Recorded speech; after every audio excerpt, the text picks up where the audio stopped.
Welcome everyone to another episode of Elbows Tight Podcast. It's your host Travis and John. John, how you doing today? I'm doing pretty good. I don't know how I'll be shortly, but right now I'm good to go. Starting this one off on the wire. Let me tell you, the man we have today came to party, and I am not complaining at all. Let me tell you. So.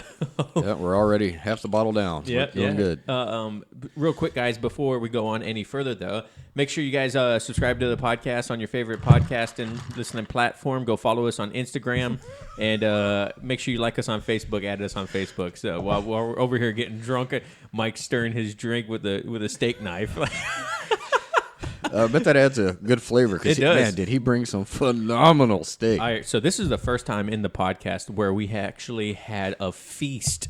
Whoa. What about that time I grilled all those little sliders? Oh, yeah, I forgot about that with Derek and obviously Derek it was Chris. Forgettable. Go ahead. Yeah, I mean, after that steak, it definitely was. I'm not, no. That's true. Like, Mike brought this. Sliders don't count. That's true. Well, they were good. Yeah, they were delicious. They were. And didn't you have like the I made like 24 of them. You had like the honey skewers too, right? The honey Hawaiian chicken skewers. Jalapeno rolls, yeah. Oh my god, they were so good. But Mike came to party today, so He did. I forgot I was going to say before that. Oh yeah, so Mike brought this steak. Before we get into the beverage of the day, we're going to talk about the steak of the day because apparently that's a thing now. Right. So every guest needs to bring Steak and beer. Oh my god, dude. We'd have to have like a Game of Thrones feast before every podcast. True. But Mike brought this steak, and not even joking, probably the best steak I've had in a very long time. I can cook some pretty good steaks, but this thing was better than anything I've ever cooked. But are we giving him the credit or his wife the credit? You got to give Rachel the credit. Yeah. Rachel? Yeah. She's the one? Rachel, that steak was phenomenal. Oh, my She's God. that smoker. However you did that, please DM Lordell on Instagram and give every secret that you can without giving away too many because that thing was delicious. You didn't even need to like cut it. It was that tender. Yeah, it's like the fat on it. Like I'm sure there's a lot of people out there that feel the same way about fat like we do on steaks. Like I can't eat fat if it's really rubbery. You know what I mean? If it's on a steak, like it's not. Oh, that was like butter. Dude, I was about to say, yeah, delicious. There was I couldn't even tell I was biting into it. Besides like the juiciness of it. Oh, it was so good. But on to the next thing. John, what we got for the beverage of the day today? Well, we have the beverage of the day from our guest here was some Captain Morgan spiced rum, and we're mixing that with a little Canada Dry ginger ale. It's pretty good. I can't lie. I haven't had Captain Morgan since I was about 20. Yeah. So it's been a hot minute. Yeah. That's like 40 years ago. It's crazy. Hey, sometimes it feels like it. There's been those days, yeah. Yeah, the guy that just turned 30 giving us a hard time. Yeah, right. I think no, Mike, you're the second oldest person we've had on the podcast. Who's the first? Billy. Oh, that's true. Yeah, Billy's you got me just by turned- 2 years. Yeah, you just turned 50, right? Just turned 50. Yeah. So, so if you guys have never drank Captain Morgan before, John, why don't you go ahead and give a brief description of what this tastes like? That's kind of hard for me to do. Oh, and the beer that we have too. Don't I forget mean, the beer. I don't know if it's sweet because I mixed it with the ginger ale or not, but it tastes fine. It's not burning or anything. It tastes good. Yeah, it's really smooth actually. I mean, I foresee it going away rather rapidly. Yeah, considering we're all the way down a quarter way from the neck already. So Yeah, I'd like to give a shout out to our servers too, who are running ice down here to us. yes, That's been Katie nice. Lordell, thank you so much. Mm-hmm. And we also got some 10-barrel brewing. I've never had it before, but I went to Wine and More and picked up a variety pack. We got a cranberry one. I think that's what you have, Mike. How'd that taste? No, it's great. I'm not a beer drinker, and that was a really good beer. Yeah, it's good. I What do got you something mean you're called not a beer Smack the drinker? No, Lip. I never drink beer. What? No, I don't. Sorry, John. Go The ahead. last time I had a beer was at Cody's Christmas workout thing with Andy and Bill. Huh. That was the last time I had a beer, and that was over a year ago. So what do you normally drink then? Whiskey? I usually don't. Oh. Well, thank you for... Well, this should be a real interesting podcast because when he brought over his bag and I unloaded it, I mean, it looks like he drinks frequently. I was like, "Ooh, rum mixers." Like, holy be a crap, party. man. Yeah, right? No, it tends to slow me down. So Slow you down, like in what sense? Like the next day, or Just yeah. can't recover like you used to? no, hell no. me neither. Oh no! Right when I turned 30, that slowed down. Oh, and then when I great, turned thanks. 40, there's another door that's going to close for you. Great. Well, Costco sells these things that help. You just need to drink that liquid IV before you go to sleep. You mix one I've heard about packet. that. Yeah, it's fantastic. I don't have any, but you know. I mean, Mike's getting to that age now where he just needs it all the time. Yeah. Oh yeah. Sometimes. it's At work, pretty good. At work, all right. What's that liquid IV? I do. Sometimes, man. Mornings are getting rough. How many crackles and pops happen when you jump out Oh, of it bed in doesn't the morning? stop, man. It doesn't stop. It starts when it starts in the middle of the night. You know, Oh, it starts at 2 a.m. 2 a.m. You're laying there. You wake up and you start thinking about work, Uh-huh. and then you start thinking about jujitsu, Ooh. and then you notice eventually you're gonna have to pee. I'm with you completely. But what I've noticed is the challenge now is actually it starts with just getting in the bed, and I'm like, oh my god. Oh, there's a whole menagerie. Yeah, There's a yeah. list you got to go down before you even get to bed. Oh my Yeah, gosh, I was that's like, too funny. interesting. Then you got the daughter and you got the boy and you take care of all of them. You got to make sure them because if Yeah. you don't make sure one of those things, if you just tell them just go to bed, you're in trouble with the wife. And then she comes into bed and there's a whole drama there. Oh yeah. There's a whole list you got to go through in order to check. And so she crawls into bed a lot easier. I agree. All right, well, Mike, let's go ahead. This is just things you got to look forward to. I mean, I've been married for a long time already, so Yeah, it's he been said- like 7 What, months. like a hot minute? Yeah, literally like a hot minute, like September 22nd. So Yeah. So that's nothing. it feels like a lifetime. Me and Rachel got 16 years.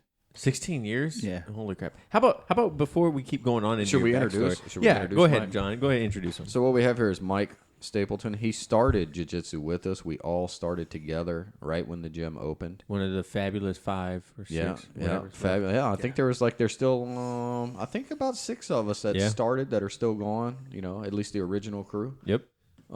Mike's got some big stuff coming up. He's got his first tournament at Revolution next weekend. He's been braver than me. I pulled out of it with all this coronavirus stuff going around. But hey, Mike said he's still going. My theory is you've already had it. I think I might Yeah, have. same.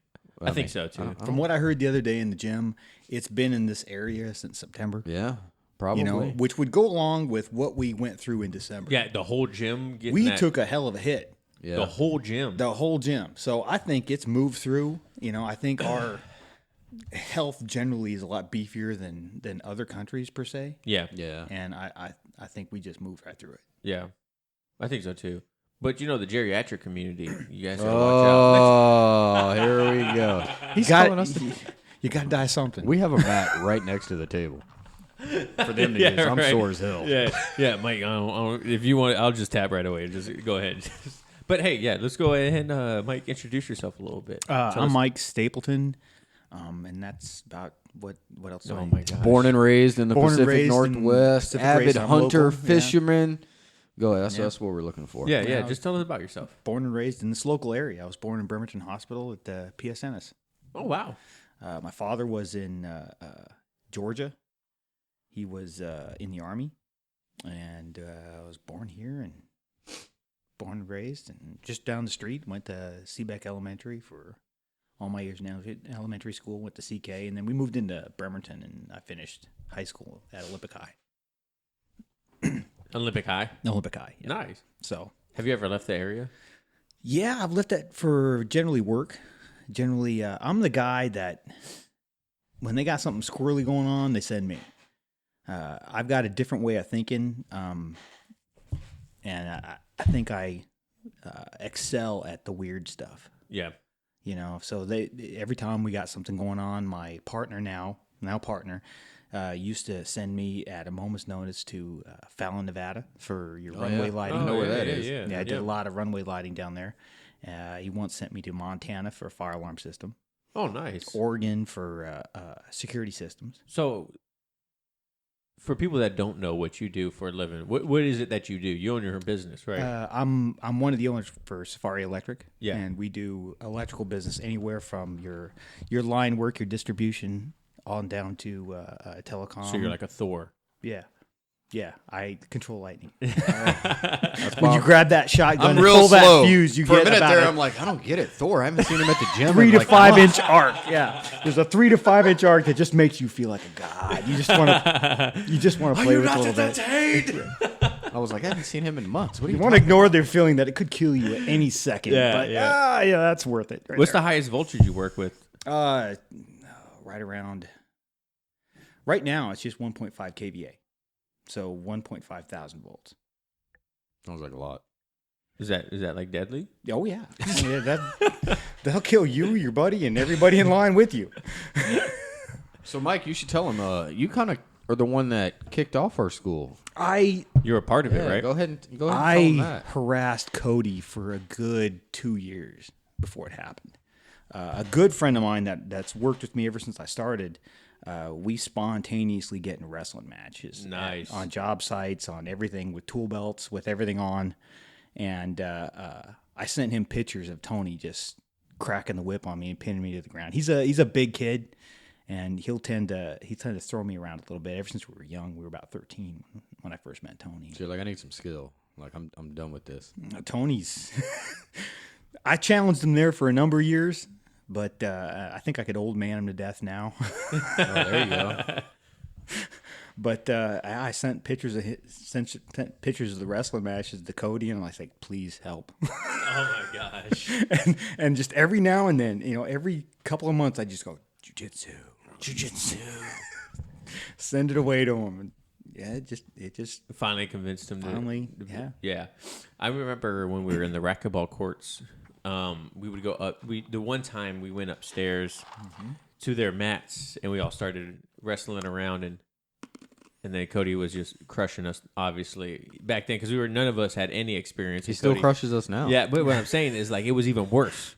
Like, he wasn't even trying, and I was like, oh my God, this is terrible. Like, I need to get into jiu-jitsu. And then I'm after a grown that, man. yeah, right. I'm a grown man. He's over here kicking my butt like I'm a little kid. But after that, I was like, Cody, man, we need to get some, like, a jiu-jitsu mat. Well, he's that guy. He's a trainer, no matter what it is. Yep. He can teach you how to do it. And I knew it would come natural for him. I knew it was just going to be a good thing. Yeah. So I just kept working on him. And then he caved, like a what is it? A stone in the ocean? Oh God, I'm not even putting that on this mic. You can forget that.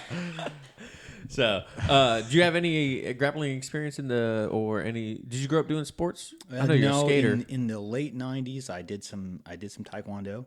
Oh, I didn't know that. I hold a yellow belt in Taekwondo. Yellow belt is just this side of a white belt. Yeah, so it's a blue belt. Right there. No, not even close. Not even close. It took me, I'm guessing 6 months to earn. Oh, really? Oh, yeah. Yeah, you get the basics down. You break a couple boards, and they give you a yellow belt. Bro, what was it like breaking a board for the It first was time? so simple. I can do it over my head. You're like, those boards are pretty thin. Well, yeah, they break with the grain, so it's just crunch. What if You he hit anything with a little pop, and it'll pop it. What if he were to, like, hold it the wrong direction? Oh, it's gonna be a headache.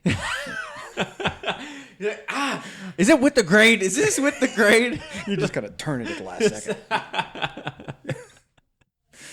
So how long did you do Taekwondo for? Oh, just like 6-8 months. Yeah. It wasn't long. The school that I went to has long been since gone. And I run into his daughter every now and then at PSN. She works out at Bangor. Oh, yeah. Last time I saw her, she was a building down there by Delta Pier. Oh, nice. But yeah, she had her black belt, and I don't know. That was like 80, 84, 85. No, I'm sorry, 94, 95. I was like, wow, good we just Lord.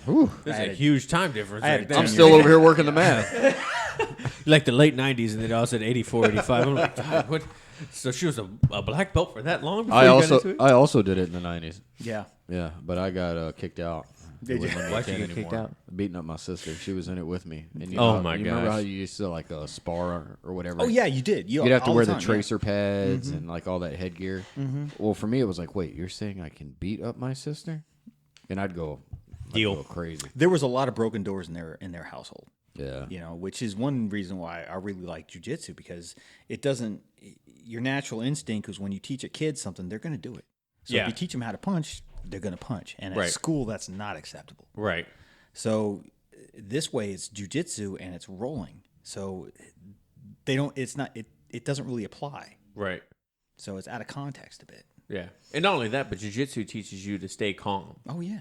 You know what I mean? Like we all know what happens especially when you're brand new to jiu-jitsu, when you freak out, you just get yourself in a worse spot. You know what I mean? Yeah. Like it's not beneficial to, to defending yourself smartly. Right. So you have a son that's in it, right? Yeah. Cooper, how old is Cooper? Cooper is 12 now. 12? Yeah, he just turned 12 here in Get December. Closer. He just turned 12 in December. Yeah. Oh my gosh. When's his birthday in December? Let me check Oh, my man. tattoo there on hand. Called him out like 16th. Yeah. 16th? Mine's the 13th. There you go. There you go. You guys are close to the same age, too. Why you gotta do that, bro? Why you gotta do it? Because you guys are old. You gotta make fun of me because I'm young. No, I mean, I'm just saying. Hey, you're full. Look at my hair flip. Dude, we got you by 20 years. Literally. I got you by 20 years. Literally 20 years. It's hard for me to find excuses, too, because you're even older than I am. I know. And Mike shows up. I think I was thinking. I don't show up. Is that what you're trying to tell me? What I was gonna say is I think Mike is the person that has sustained the most injuries from jiu-jitsu. His knee, his eye. What are? Let's hear the accolades of the injuries that you. I don't even keep track. That many so far. I don't even keep track. You look at it on short term and it's not that bad. Yeah. You look at it on long term and you maybe you don't want to look at that. Yeah. You came into class once. Oh, you had to stop coming for what was it, like 2 weeks when you had that bruise? That was because it was a weird bruise. It broke the bursa sac. I mean, you called it, John. I was right. You were bursa you were sac. 100% right. Yep. Yeah. It broke the bursa sac on the knee, and so it made the knee swell up, and it went right on down the calf, and I was bruised from about 6 inches above the knee all the way down the calf. Holy crap! So it was largely inflamed, but the very next day I was doing box jumps as CrossFit. Oh, okay. So it was weird because it looked terrible, but it didn't feel bad. It did look terrible. I'm not even gonna lie to you. I was like, no, I did. What It is was wrong with Peyton Manning had the same injury. I don't know if disgusting. that's why I knew so much about the bursa sac. I don't even know who that is. He used to be a Peyton quarterback. Manning? Are you kidding? No, Peyton Manning. Yeah. Yeah, he does great commercials. He had to get a surgery for that. His ruptured in a game. Oh, really? Yeah. Oh, That's why I was like, that's how I knew what it was. what is it? It's just a sac that holds fluid right under the knee. You've got one on. I think it's on you got both them in knees and your elbow. Yeah, in your elbows. Yeah. Oh. Remember when my elbow was like swelling up and leaking everywhere? Yeah. That was a bursa sac infection. Yeah. Yeah. Never heard of that before. Yeah. You'll probably hear about it when you turn 40. Yeah, right. When I start bursting, You got a the couple sack. years. Just hope it's the right sack. Okay. Yeah. Well, the other one's safe in Lauderdale's purse. You ain't got nothing to worry That's about right. there. That's right. It's not going to get hurt. I'm like, yo, Lauderdale's can I purse. get that back for the weekend? I had to do a podcast. Can I wear those? Yeah, right. Can I get them out the jar real quick? That buried life. So how does being 50 and rolling jiu-jitsu go together? 50's been hard. It's Really? been a hard year. Yeah. Yeah, it hasn't been a good year. But up until now, it was no problem at all. Really? You don't really feel it. You just roll through it, Yeah. And this year, no, it's been hard. We've had a couple deaths close, and it's been close. Yeah. So the sooner we get moving this summer, the better. Do you feel like jiu-jitsu kind of is an escape from the real world for a No. little bit? No? Not at all. Do you think it brings you back down? Not at all. I believe it allows you just to work it out. Yeah. You get in there and you just get your ass kicked. Yeah. Right? Nothing's more humbling than getting your butt kicked and bringing you back to who you are, The right? best way to do it is just to go at it looking, go right at it. It's just like CrossFit. I never looked at the workouts. I always just went right at them. Yeah. Just don't even let it slow you down. Yeah, you did CrossFit before you did jiu-jitsu, right? Like it was yeah. You were an avid CrossFitter, I had kind of like me 5 and years John, in. too. 5 years in before we did jiu-jitsu. So. Yeah. Are you still doing both? I like Fridays because I like working out with Marissa and the morning crew. Yeah. Yeah. That morning crew they're a special group of people. They've got so much heart, and as long as they show up, I'll try to make it in. Yeah. good. Last summer I started waning off quite a bit. 8 hours sleep feels really good. I wish I knew what it felt like. Yeah, right? I Be get great. 6 Well, when you get if 50, I'm lucky. you got something to look forward to. Yeah, There you go. that's nice. That's Right. what, 8 more years? Hey, well, you know what? I'm actually changing my work shift here soon. Yeah, and that's I'm gonna right. have every other Friday off. So I'm Getting looking up at forward to that. 3:30 in the morning is no joke. Yeah. There's a huge difference between 3:30 and 4:12. Huge. Huge. Yeah. Huge. I wake up at 3:15 every morning. In the mornings, We're I on the decide we're on the road by 4. Yeah. Oh. Yeah, definitely. I try not I to leave my we're house. I driving, leave yeah. my house at 4:00 to get to John's house. I try not to be. My father-in-law, I think he's on the road at 2:30 in the morning. But You might as well not even go to sleep. he's out at like 7. Wow. Yeah, I worked till noon today, and I left the house about 3 something to get to work. And I Yeah, was like, when because I do an hour of OT every day. So we do 5 to 2:30. We do 9-hour days. But on the days that I don't want to do the hour OT, I kind of want to sleep in. Leaving my house at 4. No. At 5 o'clock feels immensely just different the than 1 leaving hour. at Yeah. leaving at 4 o'clock. You know what I mean? Oh yeah. And I'm like, oh God, maybe I should just keep doing this and just work my OT on the weekends. But I don't know.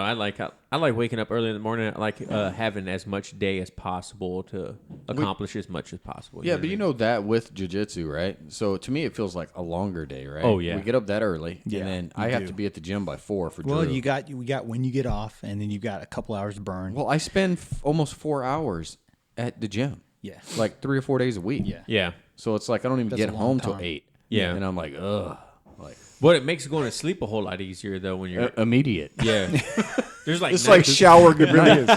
There's like days that I get home after jiu-jitsu and I'm like I know I need to eat, but There's I a- know I need to sleep. Well, you know, Mike, I had a funny conversation with George. I think it was at the tournament on the sidelines, you know, and George, I believe, is 36, maybe 37. But we were just talking, and he was like, "Man, this is really taking a toll on the body. I don't know how long." And he even said the professor would continue to roll. Yeah. And I was thinking, well, professor's I think 44, if I remember correctly. So you're older than professor, right? But Yes. he's really close to my age.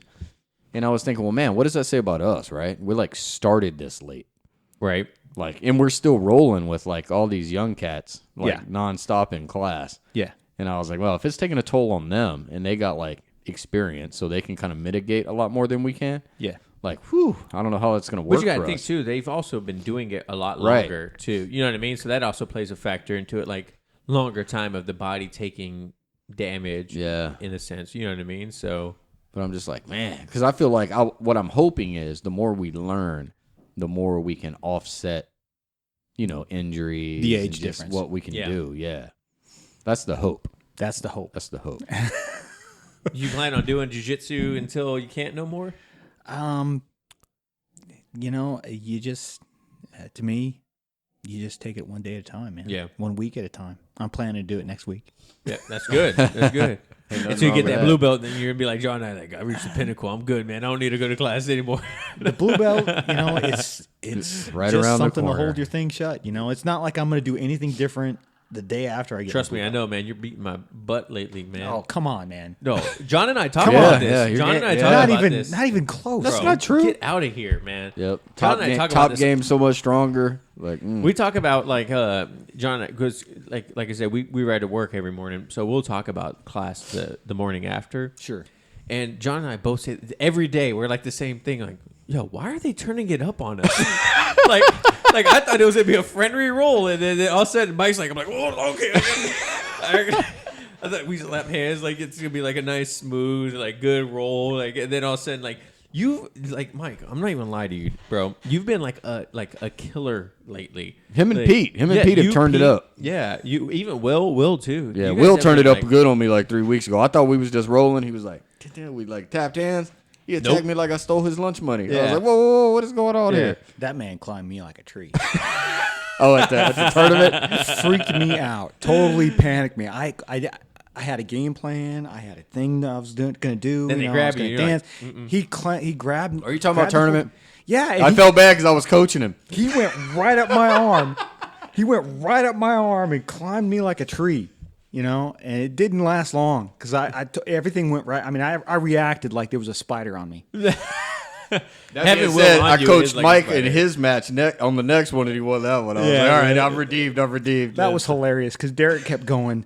There's no such There's thing no as such a a one-arm choke. And I was like, what? I was like, I wanted to stop and like, are you really serious? I mean, I One-arm wanted to have choking? a conversation with him. Well, they were messing with him. There's like, there's no such thing as a one-arm choke. Don't worry about it. I was like, shit, Cody one-arm choked me many a Bro, time. what do you think a bread a bread cutter is, or a paper cutter, or whatever it's I called? had Jordan. I had him under my forearm, and I was kind of pressing in. He had me in his guard, and I had him up against the thing, and I had Derek over there going, "There's no such thing as a one-arm choke," and I just wanted to stop and like, yes, there is. There literally is. I wanted to stop and address it. You know, it totally took me out of the moment. While Jordan's sitting there like, That's all I could remember. Even through the whole match, all I could remember is some guy sitting there going, "There's no such thing as a one-arm choke. There's no such thing as a one-arm choke." So so what'd you funny. think about that compared to our normal classes? It freaked me out. Yeah. It freaked me out. And if I signed up for the Rev before the in-house tournament, and more than likely, if I would have done it the other way around, I would not have signed up for the Rev. Ooh. Really? Just because it's stressful. It, You know, at the moment, it was really stressful. And like you guys, on one of the last podcasts I listened from you guys had a guy in here that was a black belt. You were talking about a guy that had a black belt in jiu-jitsu. Oh, you're talking No, about judo. judo. Can. Yeah, Rob. Yeah, Can. and then he went into a white belt tournament. Yeah, no, I don't think they no, let he him. went in. So he started jiu-jitsu in a gi. He's done MMA forever. Yeah. Sure. So he just went and joined a gi jiu-jitsu club, and they put him in a white belt. And This he was- is a guy I don't want to run into. and he's a black belt, right? So he's Yeah. like, "Are you sure you want? Should I start in a white belt? You know, whatever you want, I'll do." Right. Yeah, So yeah. they he were was, like, very "Yeah." respectful I about get it. his dilemma. So like, yeah, just starting a white belt. Well, then people were realizing, oh, I don't care about his dilemma, but I see his dilemma. Yeah. This is a guy I don't want to run into. So he goes at his first tournament and he gets gold. You know, he goes through 8 matches. Why wouldn't he? Yeah, they're like, all right. Yeah. Yeah. Well, I mean, judo is pretty. Well, there's a lot of differences, but you know they do arm bars in judo. Sure. And, you know there They're the is king of the grapple- throws. Yeah, man. But he's been doing jiu-jitsu, just yeah, no gi. just no gi, Right. MMA style. You know what I mean? So, but the crazy thing is, I think he's my age. He's like 32, 33. Yeah, I think so. Right? Same size as me. And so he's like, "Oh, I'm signed up for Evolution." I was going to sign up. Thank God, Lord, they'll back me out. But I signed up, and I was like, "Oh, Rob Can signed up. Go ahead and just exit this page." Oh yeah. Yeah. There's always that chance that guy's out there. So, Mike, just yeah, to warn 100%. you, so when you go to Revolution, it's going to be like the in-house, but about times 10 because that guy's not going to know you. And when they say go, it's going to be on. But it's also good and bad, right? Because the guy doesn't know what you know. Yep. Yeah. You know what I mean? So Yeah. you could pull some stuff out that you can't do in class anymore, and it might work on him That's because true. he doesn't know that what's working or what you have. Yep. Yeah. As long as, I don't know. I don't know what's going to happen. Would you sign up for executive? Yeah. I can tell you what my goal was just not to tap in 15 seconds. I set a small goal. That was a great goal. And I was like, I'm not going to tap in 15 seconds. No. Also, what I think I can hold my breath for 15 seconds. yeah, I was like, barely. Also, what you have, I think, is going to be a huge advantage. Is don't take this the wrong way, Mike, but you definitely are not a white belt. You know what I mean? True. In my eyes. Oh, no. I've been at this, at least 2 years now. Yeah, you know what I mean. So what, coming up, May will be 2. yeah. So 2 more months. We've been doing this. 2 months. Really? In Yep. 2 months, we'll be doing it for Yep. 2 years. Yep. Wow. May 5th, I think, is when they And I think that helped me out tremendously when I went. Because been doing it a little bit. I think I got 4 stripes on my belt. I expect that there's going to be 4 stripes on those guys' belts. I know there's 4 of the guys in there. I thought you faced one of them because one of them looked like he had had experience from.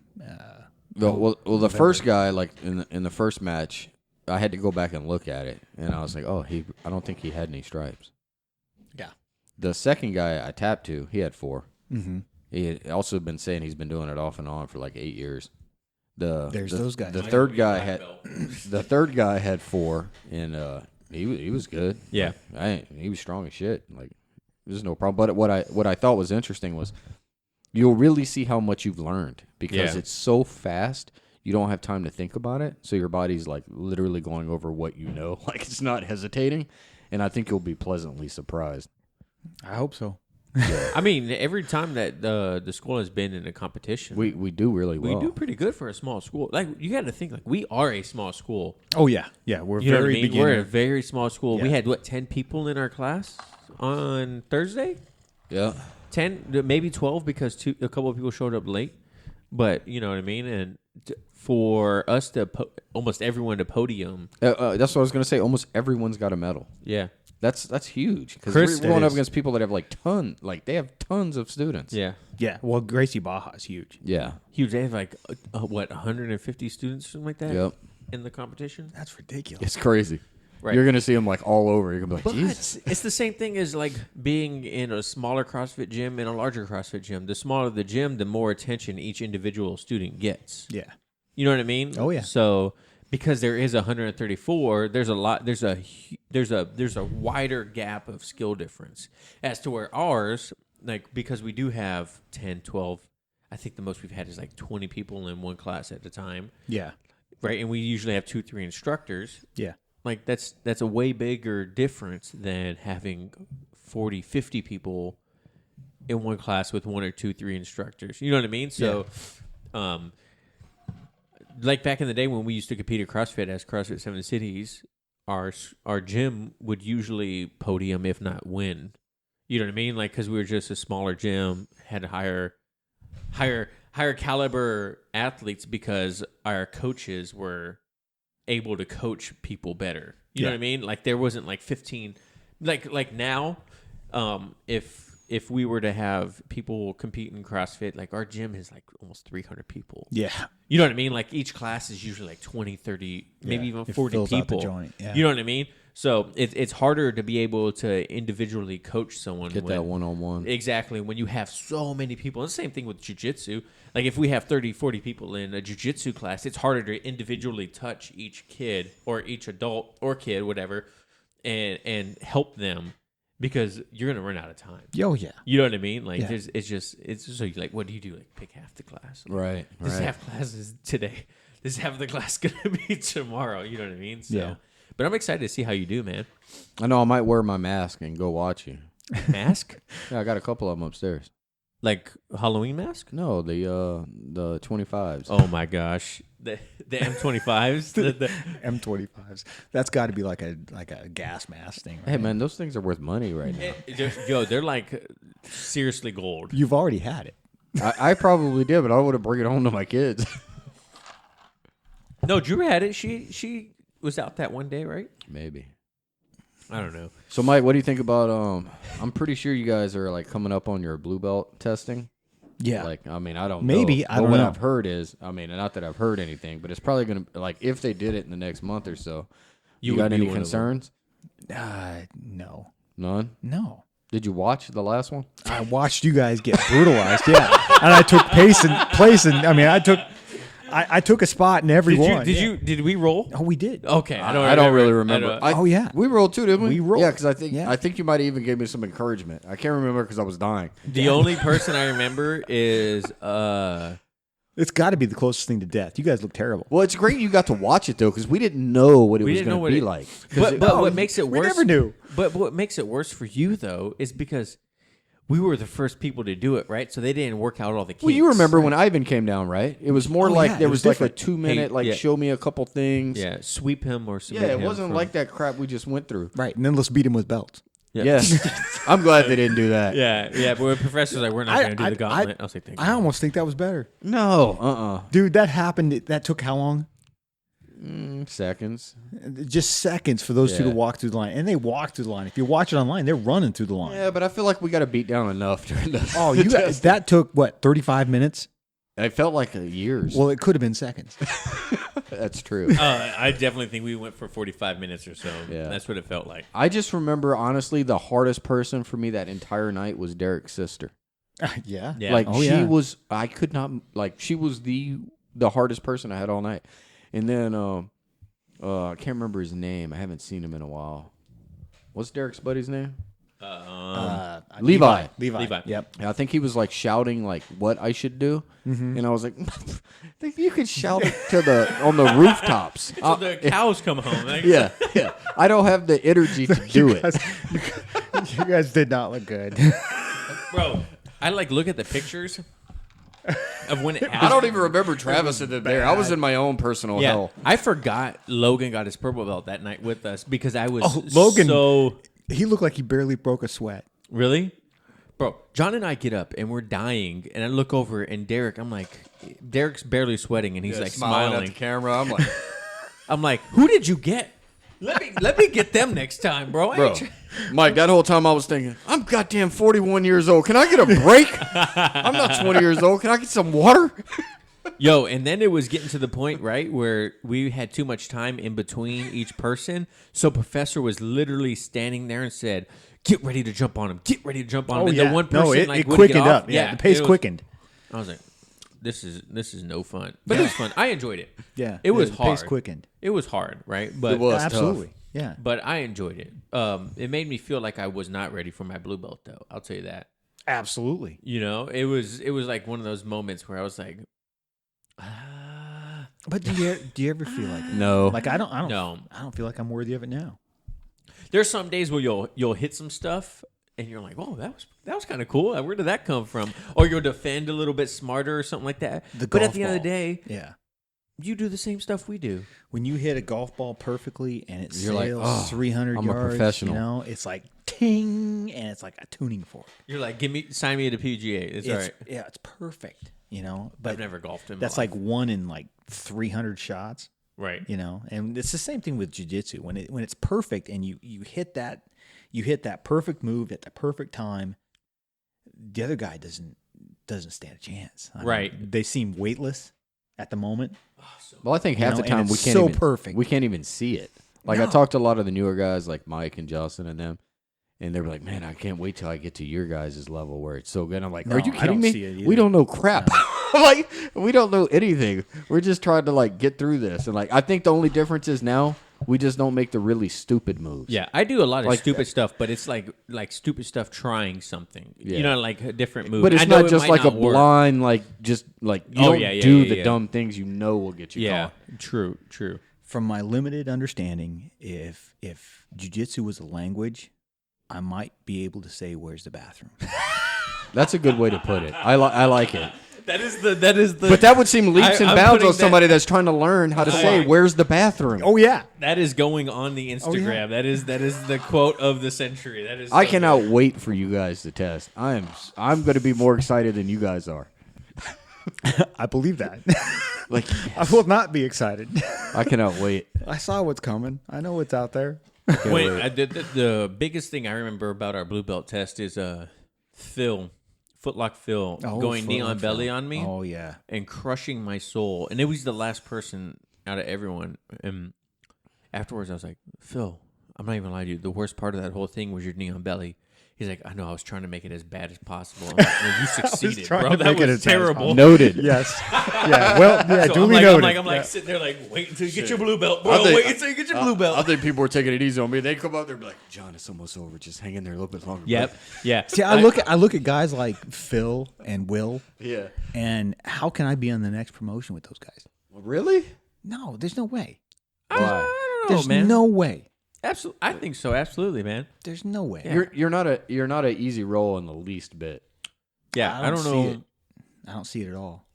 I mean, like you. I see that I miss everything. I miss Really? opportunities. I get stuck. I don't know what to do. I'm confused.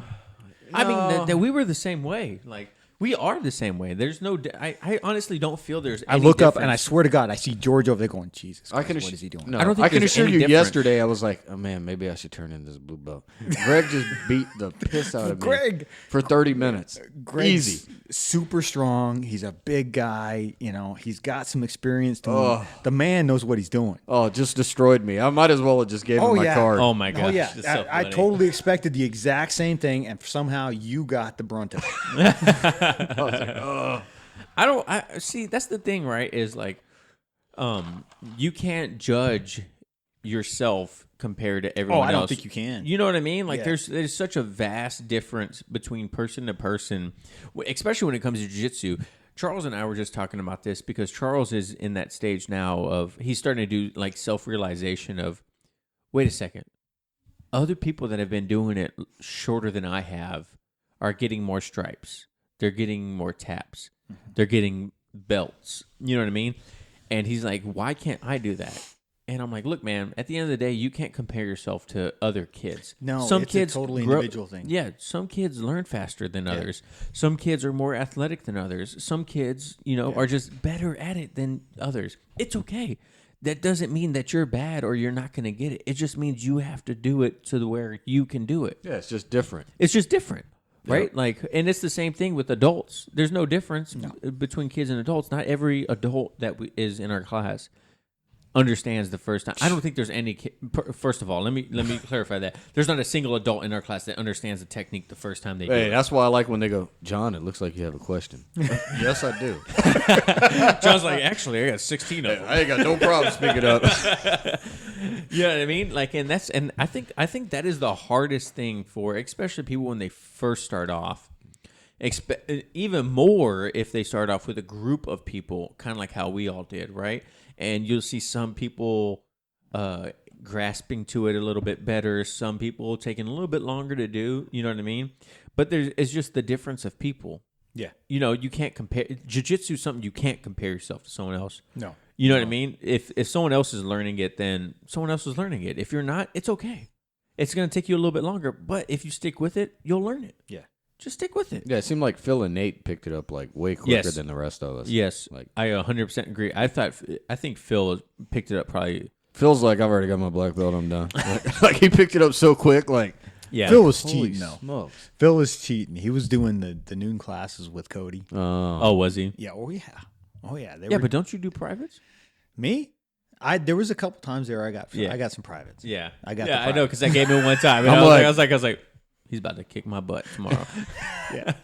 Got some shit to try. Yeah, I got some privates, which, those were different lessons. I think they were too early for me to make full use of those. They were agree. too early in my experience to really make use of those the way they should have been. That's how I felt when we went to the Gracie seminar. I probably should have just not went to that. Dude, some of that information just goes right over my Like, head. I can't retain George this. goes, yeah, you move this here, and that just increases it. And I'm like, I don't even know what that is. Right. It's hard to understand when someone's teaching you something when you don't have a grasp of kind of like the baseline of it. Yeah, if I don't know the building blocks, this is very difficult. Exactly. If I don't know understand. how to build a foundation of a house, I can't build a house. Yeah, on they're top like, just of put it. the wall right here. Yeah. I don't know what. There's nothing to put the wall on. You know what I mean? So, it was like when we first started watching Roy Dean. I'd watch these videos and I'm like, still watch it. I watch them all the time. Still pay for it. Oh yeah. But there's like, man, that looks super cool. And then you would go to class and you're like, well, I don't even know how to get there. I honestly don't even know exactly how to do this because you don't have that that baseline. Yeah, the baseline. You know what I mean? Like there's no baseline to work off of. Exactly right. Like there's some sort of minimum fundamentals that everyone needs in order to build off of. Yes. Right. And that's the hard part about when brand new people come into the school. They're just jumping in. They just jump straight into like some omoplata technique or reverse sweep to back take or something like that, and they're like, bro, I don't even know how to tie my belt. You know, literally, it's like true. a real thing. That's it's true. like a real thing. You know, so a it's guy asked me 2 weeks ago. He's like, Yeah, "Can you show me how to tie my so- belt?" I was like, Sure. Yeah. it's like doing privates or watching a YouTube video or. I was in class the other day, and one of the students was talking about a De La Hiva. They wanted to try a move from De La Hiva, and they were told, like, look, you don't even have an understanding of the De La Hiva. Yeah. Like, there's no way you can learn a move from De La Hiva when you don't have that basic understanding of what a De La Hiva is or how to enter a De La Hiva or how to, like, control someone from De La Hiva. So there's no way you can learn a move or a submission or a sweep from De La Hiva when there's no baseline to it. You know what I mean? Yeah. So There's no point of context. exactly. Exactly. It's complete. Everything is out of context if you don't have the understanding of it. You know what I mean? Sure. So. And you know what's funny too is if you watch high level jiu-jitsu, like some Roy Dean and lots of that stuff, almost every submission you see is an Americana, a Kimura, an armbar. It's all the basics. It is literally the stuff they teach Right. at the beginning. It's not anything fancy. It's you might see the straight ankle, that kind of stuff, but like it's nothing that is like Yeah. super fancy. It's like literally they're just getting in a good position and they're getting it, and it's like I've never seen anything that I'm like, wow, that was really fancy. Like they just do not do that at those levels. Right. Yeah, I saw a funny picture where it was like, as a white belt, you learn close guard is the best place to go, right? As a blue belt, you start learning that there's other techniques out there. As a purple belt, you start learning that they're, perfecting those other techniques and those other guards. Brown belt, you start realizing what is your game. And then black belt, you start going back to the close guard, realizing it's the best guard. You know what I mean? It's like the basic stuff. It's like that you always realize, like, the more you do it, the more you realize, like, man, this basic stuff is basic because it always works. Yeah. What's your go-to move right now? I don't have one. Nothing? No, I like the top game. I don't like giving the high ground up. So I like to attack from the top, but I get so confused because every roll is different, and when you come at it from the top, what they give you and what they don't give you, it changes every time. Yep. And so I have a hard time looking for or guiding the situation towards one move or another. And that's what I'm trying to kind of identify. Well, are you thinking 2 moves ahead? No. Well, no, I'm not thinking. I'm thinking, Well, I think balance. Well, I think really what's going to happen is you're going to click to 2 moves ahead. Yeah. Right. So like when I want to do the Americana, right? So I'll start setting up ahead of time just to grab the wrist, like well above before I'm going to go for it, right? Just to secure it. Isolating the shoulder before you go for the arm and then bar. you'll start moving around. You'll start moving around the whole time. You know what you're going for, right? But they don't. So just grab it like way earlier than you would normally and just hold it and then work your magic, and then you'll go into that submission. Yeah. I find I have to think 2 steps ahead now for my submissions. Like I'll let them think whatever they want, but really I'm going to something else. But like that didn't click for me until probably right before we did the exams. Like the month prior is when that really clicked for me. Yeah. And then I started understanding. I was like, oh, that's what they mean, right? Like if everyone sees you going for one thing, like head and arm, or they see you going for they know what you're doing. Yeah. So you just got to start. You got to start thinking that the 2 steps to really get them with it. One to hide one. Yep. The other one to sink it in. Yep. The only time that I'm actually really able to do that isn't really for submissions. It's more for reversals or sweeps or something like that. Like at the end of the day, if someone's got the mount on me, I'm like, okay. If they start, my game plan is, all right, are they going high mount? Okay, give them the mounted triangle so I can escape out the back door. No, they're not going for that. Okay, play into it like they're taking my arm for an Americana, and then bridge into them and reverse them. You know what I mean? Like, let them go heavy. Let them stick the arm out so they'll grab it, so they'll go heavy, and then you can roll them. Right. So I'm like, that's how you got to think now. Or like, oh no, they got my elbow away from me. Now I can like feed the arm bar so I can escape the arm bar. You know what I mean? Because I know they're going to go for the arm bar, so I'm already ready for them to go for the arm bar. It's just like you can't pass the guard, right? Sometimes I can't pass their guard. I'm horrible at that. I'll admit it. Nobody listen to this. I'm struggling to pass their guard, right? So I'll bait the triangle. I'm going to make it look like they can shoot the triangle. Here you go, shoot the triangle just so I can pass their guard. Right. Sure. It's just the way I got to do it now. Give something to work with so you can get what you want. Yeah, or let them think it's there and it's an opening just so you can get where you need to get. Yeah, I don't think I'm I think so. near that advantage. Yeah, I absolutely 100%. Yeah. Like, I think you're just overthinking. yeah, I don't know. Oh, that's absolutely the truth. Yeah. Because I will think things to death. Yeah. Didn't I've you got a just long get me in history a of head that. and arm yesterday? I got you in a sad, very sad head and arm. Yeah, but you got it. Yeah, but I mean, you got it. Was there a tap? And I guarantee you that if you didn't go 6 rounds with Greg before I got there, that would never. I mean, it was happen. still there. Like I was like, oh yeah, he got that head and arm. Then that's you got goddamn head You and gotta arm. give for my yourself more kryptonite. credit, Mike. Yeah. Come on, bro. You are good. You are good. Mike or John and I talk about you. Yep. And we talk about how your pressure, like you and especially Pete, like your guys' pressure is getting better. Like you're pressing the pace of it. You guys are getting like. I honestly feel like there's no difference between me rolling with John or Greg or any other blue belt with you or Pete or Absolutely. Phil. You know what I mean? Like, No difference. I don't feel there's a difference. I have to try it just as hard with Nate as I do with you, and that's 100% true. The only difference is no offense, Nate is bigger and stronger He is. and younger. You know what I mean? But you saw me get him in that wrist lock yesterday, right? I saw that. You Yeah. got to get him on that shit. That's right. So that's the only difference, right? Is I can't. Yours not as fast, but you got to play around that I can't roll with Nate without laughing. because he's just so big and strong. No, me and him get into weird positions. I don't know what it is about me and him, but me and him always end up in these weird positions. Like, and we both end up looking at us like, I don't even know what to do. I don't even know where to go from here. You know, that's just me and Nate. We always end up laughing at each other because, you know, we just end up in screwed up positions that are just weird. Yeah.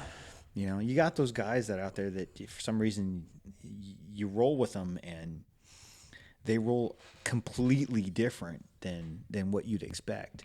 I wish I had that with him, but he's normally just crushing me. Yeah, and then there's that. Nate, Yeah. yeah. I when we were Please give me doing your the arm. mount, the surviving from like the bottom. What was it? Tuesday? Yeah.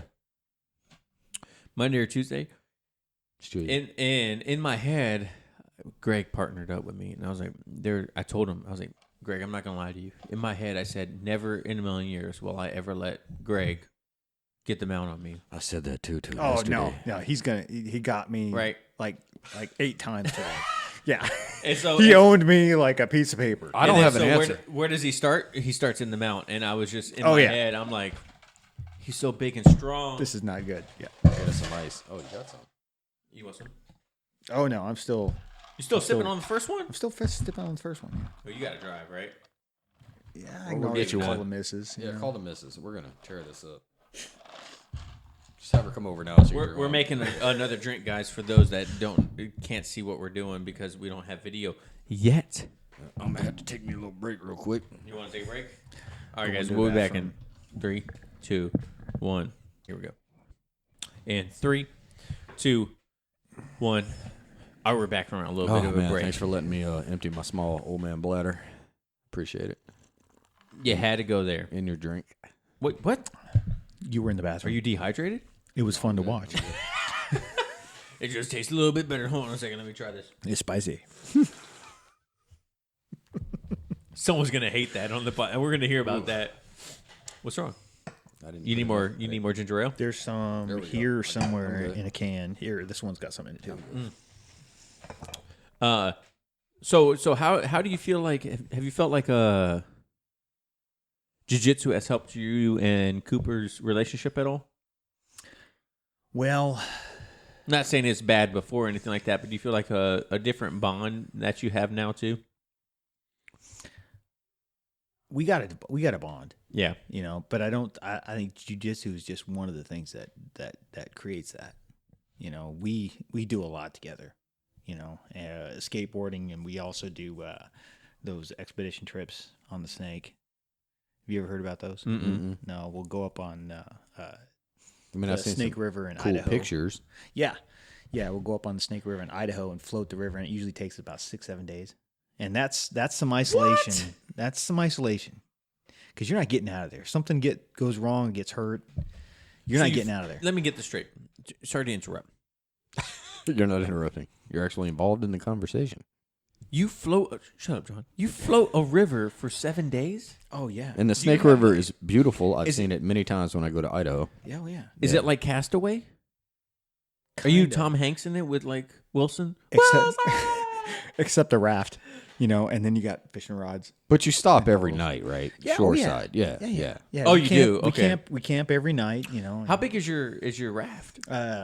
14 by 6. Oh, so 14 it's by actually 7. a big. It's actually a pretty big. Yeah, raft. it's a full whitewater. I've done whitewater for about the last 3 years. I've done class 4s. Damn, when we going to do Wow. a jiu-jitsu trip, man? I haven't done class 5 yet. I mean, what are we doing here? Yeah, we should have a what's going podcast on? on. Hand Mike, it's so. Shh. I'll tell you, it'll scare the shit out of you. I've done whitewater rafting. I did it in Malaysia, Kota Kinabalu, Malaysia. And it was I would have brown not have water. guessed that. Yeah. Malaysia, you mentioned Malaysia, and I was like, yeah, that's some serious. Yeah, I did it in Malaysia, whitewater rafting. I think it was only Cat 3, Yeah. maybe 1 or 2 Cat 4, like when we were in there. But it was only like Cat 3, and the tour guides during it were like, "Oh yeah, you guys don't worry if you Don't drink it. No, Don't drink it. No, they said the opposite. They're like, okay, guys, yeah, don't worry. you get thirsty, If you just fall open your mouth. into the water, don't worry if you swallow a bit of water. It's okay. We drink it all the time, and we're perfectly fine. I was like, it's because your body's immune to it. I got like a droplet in my mouth, and I had bubble guts for 3 days, bro. That's I not was a like, turd. No, it was terrible, man. It's not a turd. It's okay. When did they start looking like worms? But it was fun, dude. It was a lot of fun. I didn't fall out the raft because I was scared for my life, but there were some people that fell out the raft. That will actually keep you in the raft. They falled out the raft? They fell. Oh yeah, I've been ejected. My boat weighs about 450 pounds, and I've been ejected out of that thing like you wouldn't believe. Fully loaded or by itself? Just by it, with it and the roll frame in it. Wow, that heavy. Yeah, yeah, and the river flipped that thing like it was a Tonka toy, and I went flying. And it's all on camera. You know, I got a buddy that retired out of the military 3-4 years ago, and he's a guide now. He used all his college credits, VA and all benefits, that stuff, the VA benefits, and he's got his guide certifications and all that stuff in river guiding and rock climbing. Wow, that kind of stuff. And he's one of the leading guys in the area as far as certifications and safety in that department. So I try to go with him every chance I get. And we were on the Green River, and the Green River. The funny thing is the story leading up to the Green River, the Killer Green River? the Killer Green River. Oh, okay. So I was on the Green River, the canyon section, and it was flowing right around 8,000 CFM. And it was big. It's a canyon area, so there's no bank. And the river's kind of contained, and it gets crazy, and there's logs going down it and all sorts of stuff. And Sounds What awesome. am I listening to? And we just got on the river, and we went down a little bit, and he was warning me about something down they called it Witch's Dick or something like that. It was crazy. It was quickly. Well, that's weird for a witch to have one. that's what I'm saying. You know, mean, that's a why it warlock stuck out could of my have head. one. I was like, a warlock could have one, but not a witch. First of all, before we go any further, it's 2020. If a witch wants to identify as a witch, it can. Especially in Washington. the second he said it, I was like, that's something to be aware of. You know, that's probably So you're like, watch out for the witch's dick. watch out for the Witch's Dick. I got it. I like it. So on the way to the Witch's Dick, there was this little hole, and it was subtle, it was mild. I didn't really pay it attention, and when I went down in it, it was deep, and when I came out the other side, I felt the boat stall. It stalled coming out the wave on the other side, and I slipped back in the wave. When I slipped back in the wave, it pivoted me sideways, and I went into it sideways. It hit the water coming in, and it flipped that boat like it was nothing. It sent me flying. I had very little, just seconds to prepare for it. Were you wearing a vest? I had a vest on. I had a dry suit. So do you just come back to the top? It's not that simple. But so wait, I'm gonna stop Isn't here. it supposed to be that Wait, simple? were you doing jiu-jitsu before this? If you talk to Brett, yeah, it's supposed to be that simple. Yeah. Were you doing jiu-jitsu before this? Oh, yeah. So I want to ask, did the jiu-jitsu help with the panic you were feeling when you got flipped over and you were underwater? It very well might have. I'm curious because I was just wondering if it helps in those. It very well panicky might have, because that's what I was focused on. I was focused on calming down because the water was cold. Yeah, and that's it what hits I your was face. wondering, You want to breathe heavy, but your head's underwater, and then you come up, and then your head's underwater again, and then you come up, and your head's underwater. So it does that repeatedly, and I learned you can't swim in current. Yeah. You're just kind of I don't think I was ever near any more than 10 feet away from my boat, and there was no chance I was getting it. That's interesting. So Brent eventually caught up to me, pushed me over to the boat. We got everything to the side. We flipped it back over, and I had to get back on the river. Wow. It tries to kill you, and then you got to get back on it because you got 6 more miles to go. When you flip the boat, are you still in the water when you guys flip the boat? Oh, yeah. Yeah. It's A 450-pound boat, and there's Yeah, floating in the river, Yeah. flipping over. Yeah. Yeah, they hooked cables onto it, and they stood on one end. I stood over on my buddy's boat trying to breathe. Wow. Because that water will suck oxygen out of you like nobody's business. I mean, it sounds fun, but I don't know. I got sent to a camp when I was 13 for a whole summer, and we had to do what you just said down the river in Mississippi. But there was no rapids. It was more like a nice, smooth sailing. And then every night we had a nice sandy bonfire. Yeah. Yeah, that's like me and Coop's trips. I mean, there's a class 3 rapid on it, and that's about it. And after learning and experiencing heavier rapids, it's really nothing. But we enjoy the fishing, and Coop this year caught more fish in the first day than he did last year on the entire Oh, trip. that's nice. And we caught some salmon on it. I mean, we were shooting birds at the same time, so we had fresh meat every night. And that trip is real special, and that's what bonds me and Coop. Yeah, That's awesome. Do you feel like having a kid at an older age, right? Because you were 38 when you had him, 37? I wanted to have 2 kids by 40. Yeah. I didn't make it. Hey, if it's not in the cards, it's not in the cards. No, right? it wasn't in the cards this time. You got to start when you're 15, bro. So Nobody I came told you about this? 6 months to a year short. Yeah. Yeah, I had both of them by 41.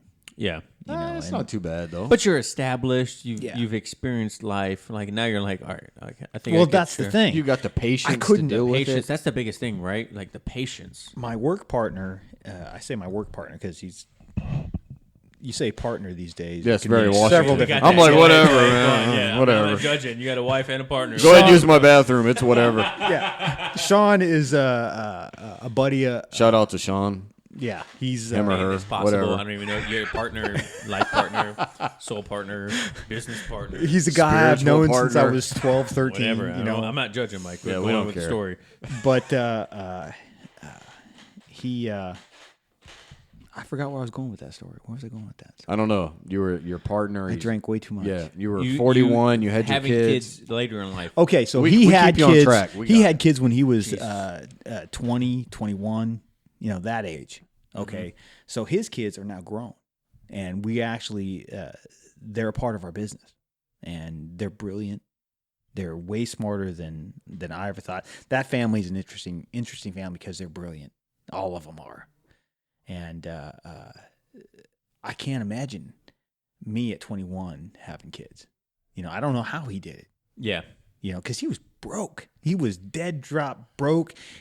One business attempt that he tried went right into the fucking ground. He was dead broke. And he still managed to pick his shit up and get himself together and get back to work. American dream. That's right. And I don't think that we do anything different than what he taught me to do 25 years ago. We just do it for ourselves now. That's So when I had the opportunity to buy into the business, I was like, why wouldn't I? Right. Right. We've been doing this for the last, 15, 20 years. Why wouldn't I? We've been excelling at it, and we've been dealing with other people's politics. If it's up to us, we get to cut all the bullshit. You're right. Right.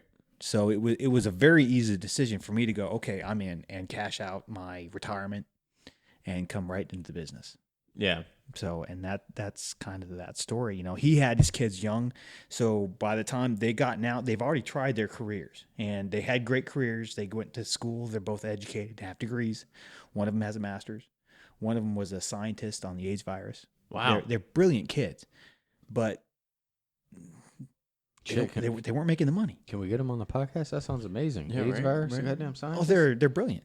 They're smart kids. They're great kids. I'm over here drinking some Sailor or Captain Morgan. I've never felt worse about my life. Thanks, Mike. Like, Jesus, I'm recording a podcast with you. How about On my fucking mom's table. You get Listen, Riley I'm going to drinking. tell you right now, these kids are brilliant. They are so much better than anyone you know. They are so smart, intelligent. They are amazing. Your kids suck. I hope my kids Like, are this Jesus, smart. Mike, I get it, man. We're failures. The pressure on poor Cooper. I'm sorry, Coop. There's a line. There's a bar you got to go over. The bar's been set. Yeah. You have the bar for one kid, and then when both kids exceeded shit, man. No, they got my blood in them. They're never gonna make it. They that bar is very much lower than it was for Sean. But you feel like having them at an older age has really helped out quite a bit. oh yeah, though, right? I couldn't imagine. Imagine being 19 and broke, and Not even knowing who you are. no. Not even experiencing anything No, yet. I was so screwed up at 19. I Preach. was right I was there in at the Navy at 19, 19, 20, bro. 21. I was flushing a career right down the drain. I blew a firefighting career. Like, Oh, really? I flamed that thing off. Sometimes you get lucky. yeah, you could it be was- dead by now. I didn't do anything that bad. Well, they don't pay firefighters enough money. That's what I mean by They lucky. make pretty good money now. Nah, they need way more You than just that. got to be resourceful. Yeah, but they should be paid more. I always felt like they should take firefighters. Not for what they're doing. Okay, they got weeks where they don't do shit. Mike, here's my. And then they got Yeah. 1 day or Yes, 2 days or 3 days but where wait, they're but wait. cranking. But think about what you put on the line, right? Tell me I don't put that on every day. No, but I'm saying they're going to risk their life at some point, Yeah. right? Oh yeah. I've always felt like this. Teachers, firefighters, policemen, paramedics, pay them as much as you pay Congress to sit. Good point. No, That's it. I totally agree. That's Agreed, all agreed. I'm saying. That's you got a point there. Yeah, Pay them the same as you pay that Congress. Firefighters do make decent money in modern day society. Like they make, because I also was pursuing firefighting, right? Mm-hmm. And you can make 6 figures as a firefighter. And in the fire academy, when I went to the fire academy, they always said like, you'll never be rich as a firefighter. You'll never be rich, but you'll be comfortable. You'll be comfortable, and if you're resourceful, you'll be well off. Right, exactly, right. You got to remember, you're only working 3 days a week. Yeah, you work out of the month. I think it's like 6 days a month. You know what I mean? Oh yeah. That's dope. Imagine all that time you're not spending there. Yeah, but once again, kind of to play devil's advocate. John is right. Like those 6 days that month could be. Oh no, they could. You be know what I ugly. mean? Like Yeah. it could Oh, yeah. be terrible. I've They seen could them feel bad. like I've 60 seen them years. bad. Yeah, so not to downplay them, but it's like It can go either way. it could go either way, right? Yeah. Like, and that's why I got out of firefighting. That's why I stopped pursuing it. Is because I was like, I had one of my lieutenants who from the fire academy unfortunately had to have a heart transplant at 38 years old because of a service-related disease. You know what I mean? I'm like 38. A service related disease. Probably carcinogens that get in 38 there. and cause years some old. problems. Oh yeah, that's exactly what it is. It's all the carcinogens. The and smell all of a structure fire is like nothing you won't. Yeah. I mean, I can spot the it. radiation. Not only the smells and the chemicals, but pick the it out of the air. radiation from a fire is just ridiculous. Yeah, you can pick it out of the air. Oh, I in believe a it. second. You know? And so I was like, man, do I really want to pursue this? I was like, you know what? Like, if I'm having doubt in my mind, then it's not for me. You know? I loved it. No, I was about to say though, I had a blast. I loved being a volunteer firefighter, but then I got scared to tell you the truth, I got scared when it came to pursuing it as a career guy. I was like, this is gonna be my day job. This is gonna be what I do every day, or every time I go to work. You know what I mean? I was like, Well, don't you have to respond to like the crackheads and the people You have that to are respond like, to every single person. I couldn't there's deal with the that. dilemma. I There's would the not be able to dichotomy. deal with that, bro. Every person. Call me when there's a fire, not when Yeah. there's some meth head ODing. Right there is the dichotomy. You see the worst See, I and the should have best. never gone into the medical side. If I would have never gone into the medical side, I'd still be there now. You know, because Yeah. that part was great. You know, the firefighting and doing that stuff, that was great. I enjoyed the hell out of that. But the medical field offered a quick paycheck, Yeah.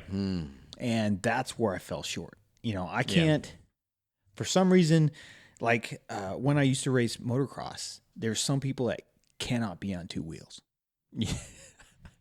It's just never true, going to it's work true, out. yeah. Like They me. just cannot be on two you wheels. don't have it, They yeah. are going to end up in a grave in the time of a That's me. quick egg timer. Yeah, I mean, sure. it's not going to work out well for them. But you know, I don't have that. I don't have that feeling. I can't feel compassion very well. You know, that's where you know, kind of where the wife comes in. You know, she can. I agree. You know, when John a baby's gets sold all the crying, time. I'm like, what do What'd I you got to say? do to plug that hole? You know, Plug that hole. what do I got to do to Where's your plug that compassion, hole? Mike? Where's your compassion? There is none. You know, You're a man. I understand. I'm John- with you 100%. John gets told at work he needs more compassion. I do. yeah, I've flushed that career down the toilet at an early age, and I've regretted it. You know, You've but regretted it, but oh, you're yeah. very successful at what you do. I am, and I don't hate what I do. Yeah. You know, I like building stuff.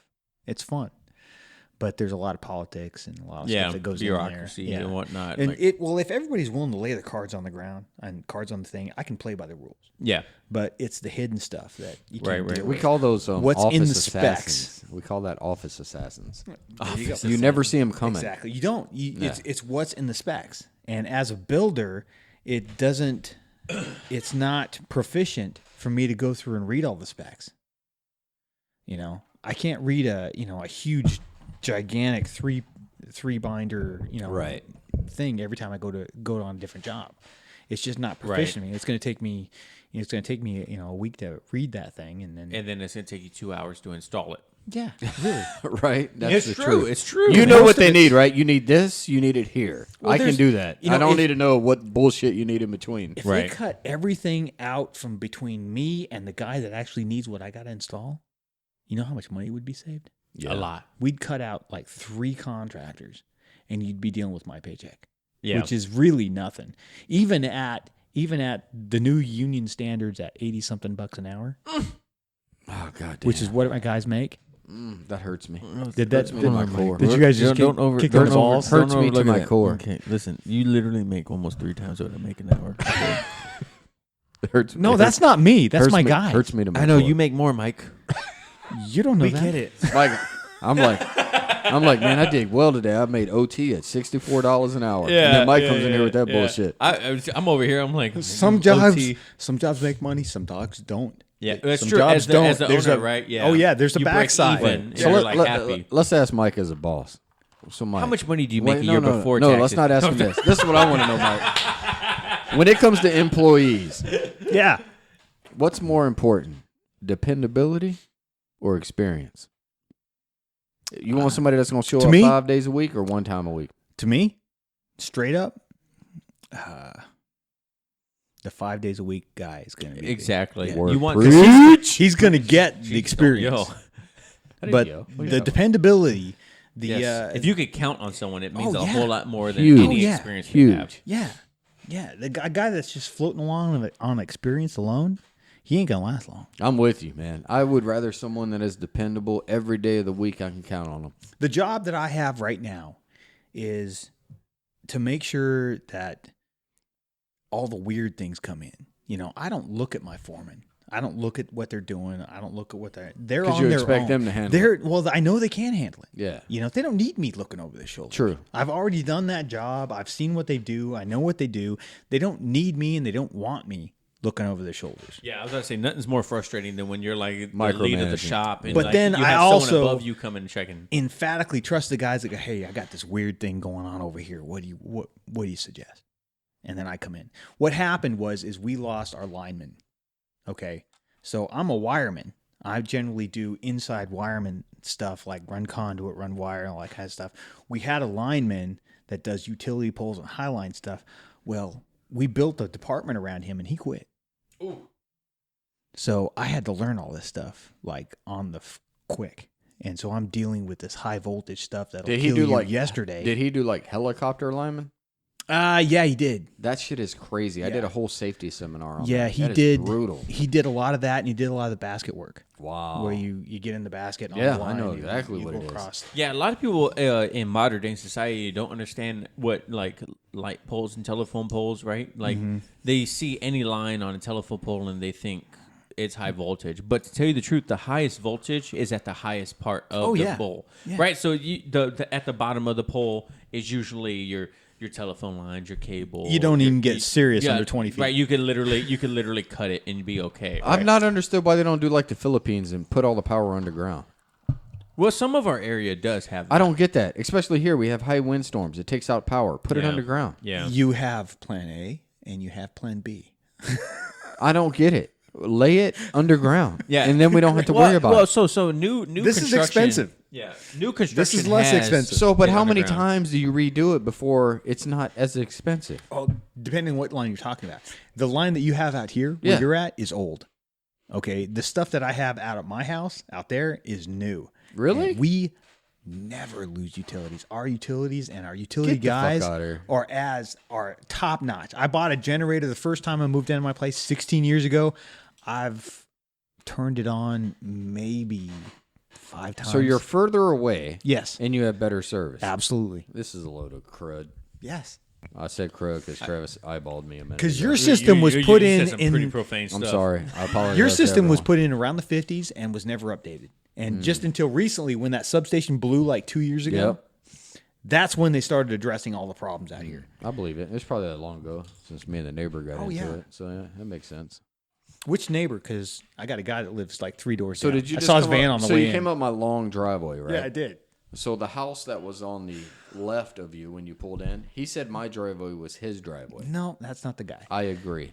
Ben. I don't know. Down Ben. the street. Yeah, Ben down the Oh, street. that works for you, right? Yes. Yeah, I see the vehicle out there all the time. Yeah, he's one of my guys. I know. I want to go knock on his door. Like, hey man, can you come No. check out my electrical? I know Mike. I want you to go. I want you to go knock on the door, and don't knock like a guy in the street. I want you to knock on the door like you're the police. Well, I can do that. we can do whatever you want.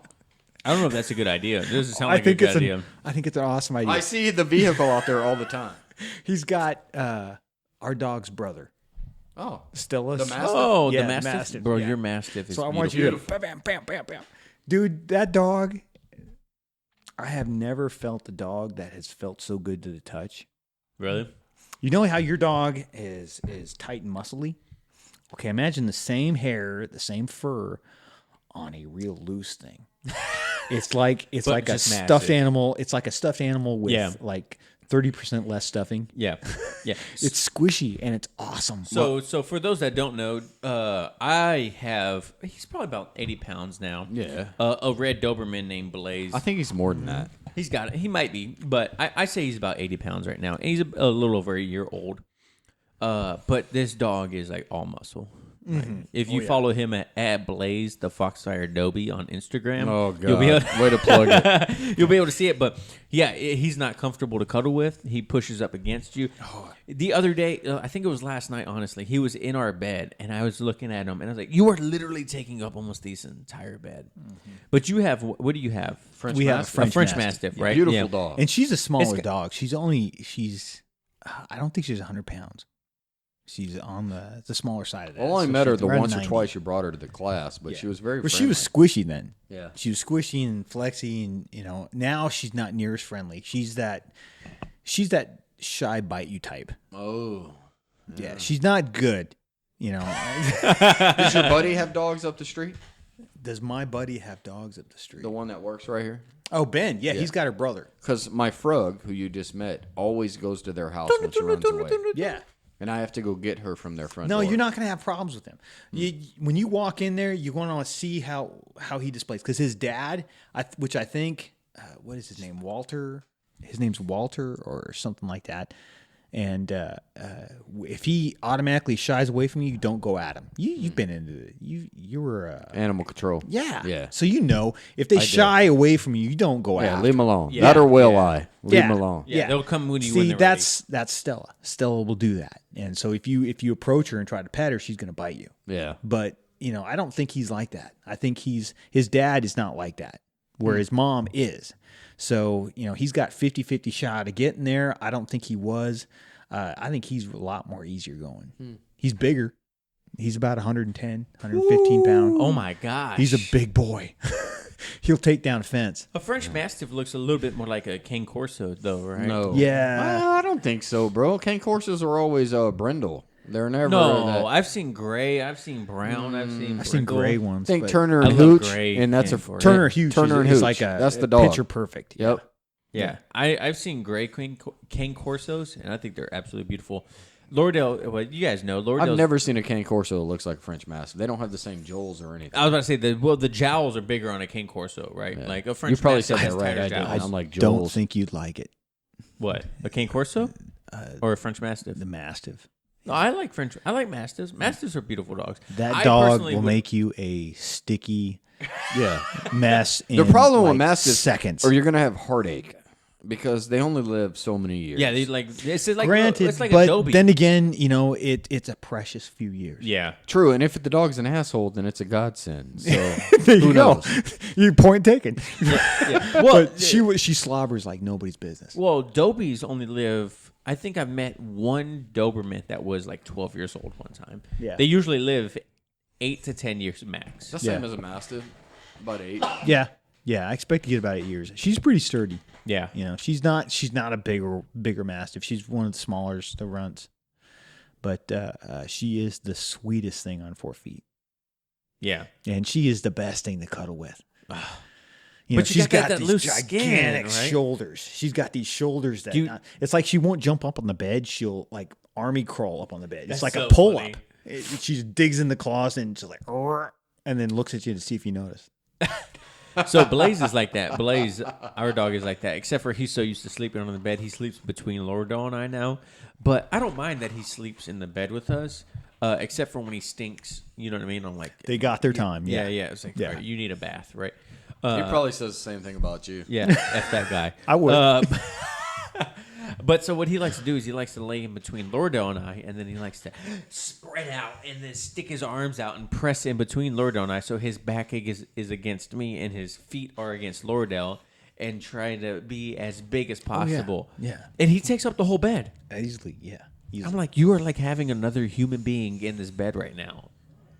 You know what I mean? I don't know how this has anything to do with jiu-jitsu. I was thinking, I don't know nothing about what Travis is talking about. I don't know about 3 people in the bed. I don't know, it ain't got nothing to do with this. I'm saying my dog is like as big as a human being, so. Yeah. But a mastiff is even bigger than that. So you should just bring them to jiu-jitsu. You ever seen the video of the pit bull and the gi and the owner? I like, did. Yeah. That was awesome. Yeah. I Yeah, saw that. right. The dog's Yeah. just like super happy. He's touching me. You saw my new dog upstairs, and he is a straight wuss, man. Like, they ain't got an aggressive bone in that body. That's perfect. My last dog bit 9 people before I put him down. Like, The dog is supposed to fill that gap. You know, we just lost one of ours that was. I saw that. Very hard. It was hard to lose Maggie, but I look at it like I could have not had her. Yeah. You know, if I didn't have her, would I be as happy? Yeah. No. Well, dogs are tough because they give you that unconditional love. They do not They care. don't care. They're at happy to all. see you when you come home. They're Maggie- happy to see you all the time. Maggie was a pain in the ass. But she was still happy to see you. No, she was the best dog to cuddle with because she was so fuzzy. I mean, she was just huge and fuzzy. She was like 80-pound golden I'm starting to think retriever. Mike's a big cuddler. I mean, that's what I'm getting out of this podcast. Don't let the old age gray beard and tattoos fool you. I will cuddle He's you. like a big struggle cuddler. I will cuddle you. Yeah. That's why he In the likes middle of jiu-jitsu rolls, so much. Yeah, in the middle of rolls, I'm like, Mike, are you cuddling me right now? He's like, shh. Don't talk. Don't ruin this for me. I'm focusing.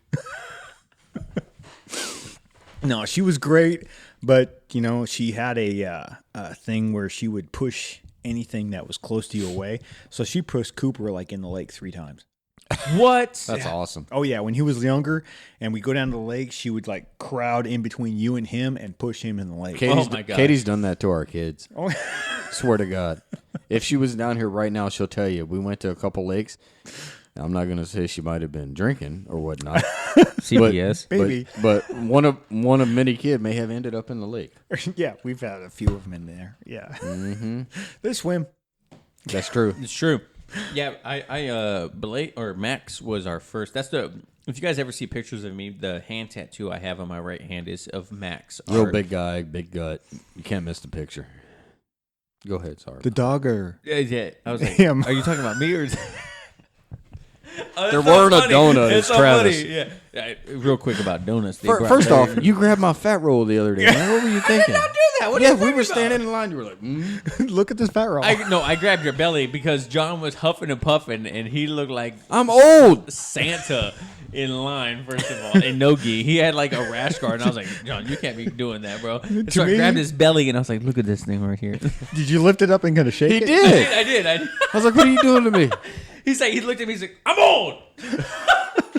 I just got off a round of steroids, asshole. So if you look at the Instagram page, you can see the amazing video of John getting mauled by a younger animal, and that's me.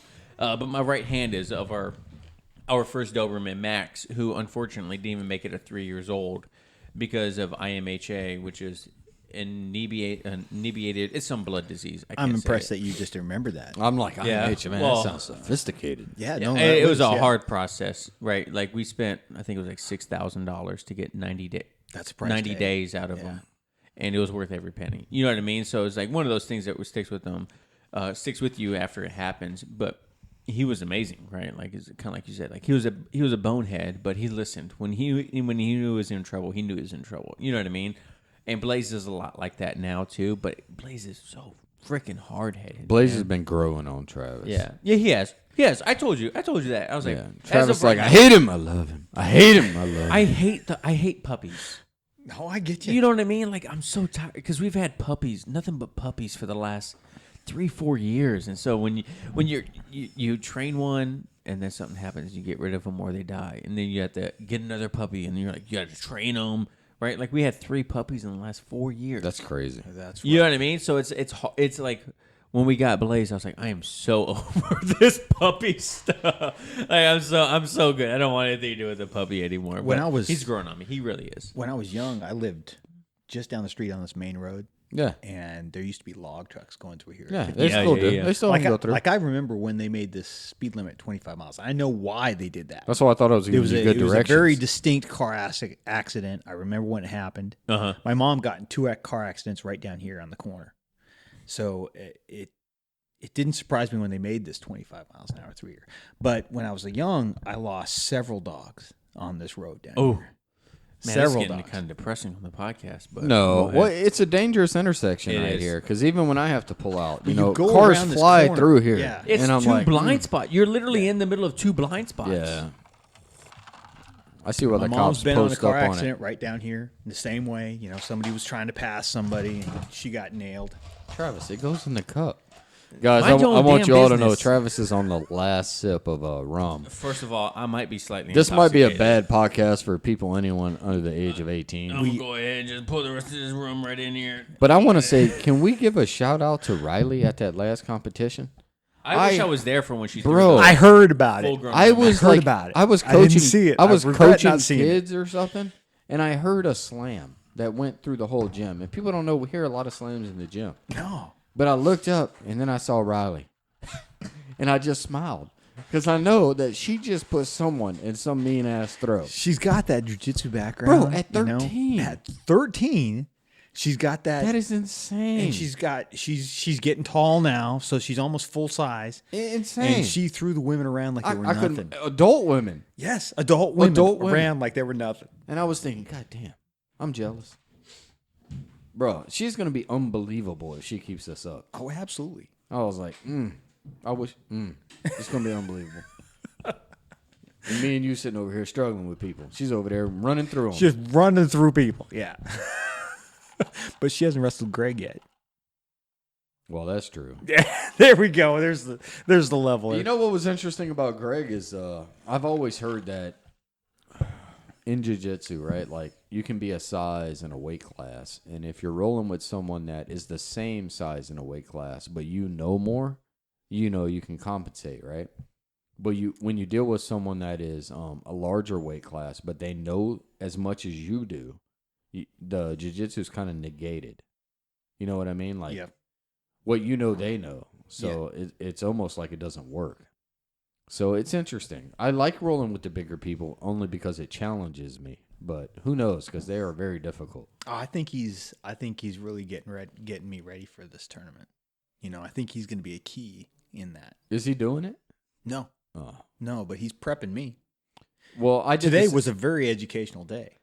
I think you're going to be like surprised, bro. Because when it starts, right? Like the other guy is like literally trying to kill you. Like they say go, and his coach is watching. Like his coach is going to be right there. And he's right? going to just like kill him. And what's kind of weird, and I don't know about you, but for me, if anyone's listening, I don't do well with coaching. So when I'm rolling, I'm like really focused. I know what I'm trying to do. And if you're yelling at me from the sideline, it kind of distracts me. It throws me off. Oh, yeah. I want to argue like that. No. There's no such thing as a single arm choke. So I really enjoyed Nate as a coach. So Nate coached me in the last competition. Yeah. He never said anything. He didn't say a word? Nope. Not a single word. He only told me times, which wow. which was really important to me, right? So he'd be like, 2 minutes left, a minute left, 15 seconds. Those things mattered to me because I was struggling, right? I'm tired. I'm rolling. I don't know how much You energy did I really got left. good, though. Yeah, but like him yelling out the times was a huge help to me. But if he would have yelled, move your leg, move your arm, get into this position, it would have messed me up. But he didn't do any of that. He just yelled times, and I was like, man, that was great. And I told him that afterwards. I was like, I really appreciated the times because I didn't know what the time was, but I didn't know how much longer I could hold certain things. And he'd be like, 15 seconds. I was like, oh, thank God. Thank God. Thank you, baby Jesus. Yeah. I think you got to do a tournament, Trav. I know. I wish he would. You know what? Let's bring this back. what I got to say is you are the worst person for me at jiu-jitsu. Is it as like a compliment or is that an insult? No, I don't think it should be an insult at all. Mike, I totally agree. Whoa! Totally I agree. feel like you guys are getting shots fired right now. I know Travis from CrossFit. You know, what makes him is his intensity. Wait, we got to stop for a second. I'm going to go second runner-up, Will. Oh, Will's definitely a problem. But would you put him right behind Travis? No. No, who's behind Travis? They're both strong, athletic, and young, which makes it tough. Will freaked me the hell out. He did. He might be number one now. He shook my ground. But no. What happens to you is you get me in a defensive posture, and I can't get out of it. I can't figure out how to get aggressive against you again. Yeah. Once you put me in a defensive posture, I'm stuck. Yeah. I'm screwed. I think it's just because it's because that asshole goes top heavy, and then he works on getting that top game and going to that S mount. I got armbarred like 5 times in one night, and it was the day before I had to work the weekend. It was a mother. But I had to work the entire weekend thinking about my goddamn arm. Travis put me in that armbar 3 Travis, times. what were you thinking, bro? What do you? First of all, Was that early, Travis? And then you looked at me dead. Oh no! Hold on, he fell down, folks. Let's get. No, just don't go ahead. ARP, life alert! Help me! I'm falling. I can't get up. That's what it is. Yeah. You looked at me dead in the eyes and you went, "You can't give me the left arm." You kept giving me the left arm, and yeah, that's the one that hurts. Yeah, that makes total sense. So, in my defense, I don't finish a lot of submissions right away. Really? You finish them all with me. Yeah, there's a reason. I've been paranoid for probably going on a year now. Levi caught me in an arm bar a year ago. Hyperextended it instantly. That hyperextended instantly. Yeah. And what I think that is that's knowledge and teaching progressing. Yeah. Okay. So just because I can get loose of an arm bar that John puts me in doesn't mean that I can get free from an arm bar that you put me in. Yeah. The technique is different from person to person. Right. And Levi had that weird hardcore arm bar and he went for it. And the harder you pull from it, the harder the guy pulls on it. Yeah. I found it easier just to give up my arm today than it was to try to hold on to that arm bar. Yeah. And then let it go at the last minute. Why not just tap, Mike? Well, see, that's what I started doing. Yeah. Because you only got time for one option. Yep. It's not an escape and a tap. You better make either it tap or escape. Yeah. You're either one or the other. Yep. So that's what I learned from Levi, and that's what I started applying. Now, you put me in this offensive, not offensive, but defensive mindset, and I can't figure out a way to get around it. Yeah. Once I get in that mindset, I can't find an attack that'll put you back on your heels in order to maneuver. I mean, so the only reason you might feel like that is because John and I have talked about this. Like, there's one of two things, right? One, I feel like for a long time, my game was playing possum, kind of, right? Like I was like, okay, I'm gonna let them attack. I'm gonna let them attack. And then people like you, Pete, Will, get better, Chris, Phil, they all start putting me in positions where I'm like, I don't like this. Why do I do this to myself? Right? Like, they're putting immense amounts of pressure on me. They're putting me in positions where I don't like, right? And so then the second thing was, I was like, I need to start attacking more. You know what I mean? Like, and so that was like the role where we had after the competition. You're like, Will freaked me out. And I was like, well, work on what you want to, and I'll just kind of play from that, right? And you're like, no, I need you to be aggressive. And I was like, okay, I'll be aggressive, right? Like, it's not something I go for right away. No, John and I talk about this all the time, right? Like, there's a difference between like rolling in class and like we joked about earlier, like she's like, oh, I thought this was gonna be easy, and then one person turns it up, and you're like, okay, I guess we're gonna turn it up. Like, like it's one of those things. Like, and when someone asks you to turn it up, you turn it up, right? You never go 100% in class, right? Yeah. It's the same, Ray. Like if I get you an arm bar, I'm not going to finish the arm bar. Well, instantly, I wonder. you know I what wonder mean? how much of it is me fighting it versus me going with it. Yeah. You know, Well, if I just let you have that arm, I'd ask this question: how much are you hesitating? I hesitate That a split lot. second, right? It's That was a split big second. thing for me, and that was a big turning point. No more hesitation. Yeah. I told myself every class, no more hesitation. Yeah. None.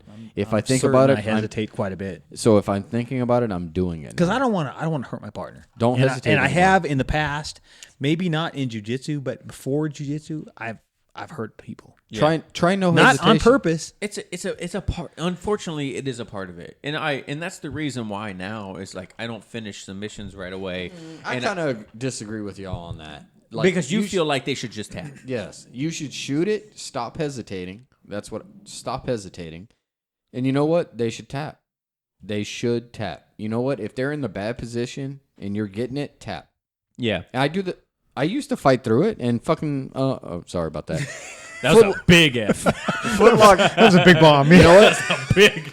You know what taught me? I feel more comfortable now, though. Hey, Footlock Phil he hyperextended me. He went arm up, arm Down, belly down. belly down. My elbow popped 3 times. Oh, jeez. And I was like, well, you know what I learned from that? I tap every time. Yep. The Someone second even you feel gets like- remotely in that.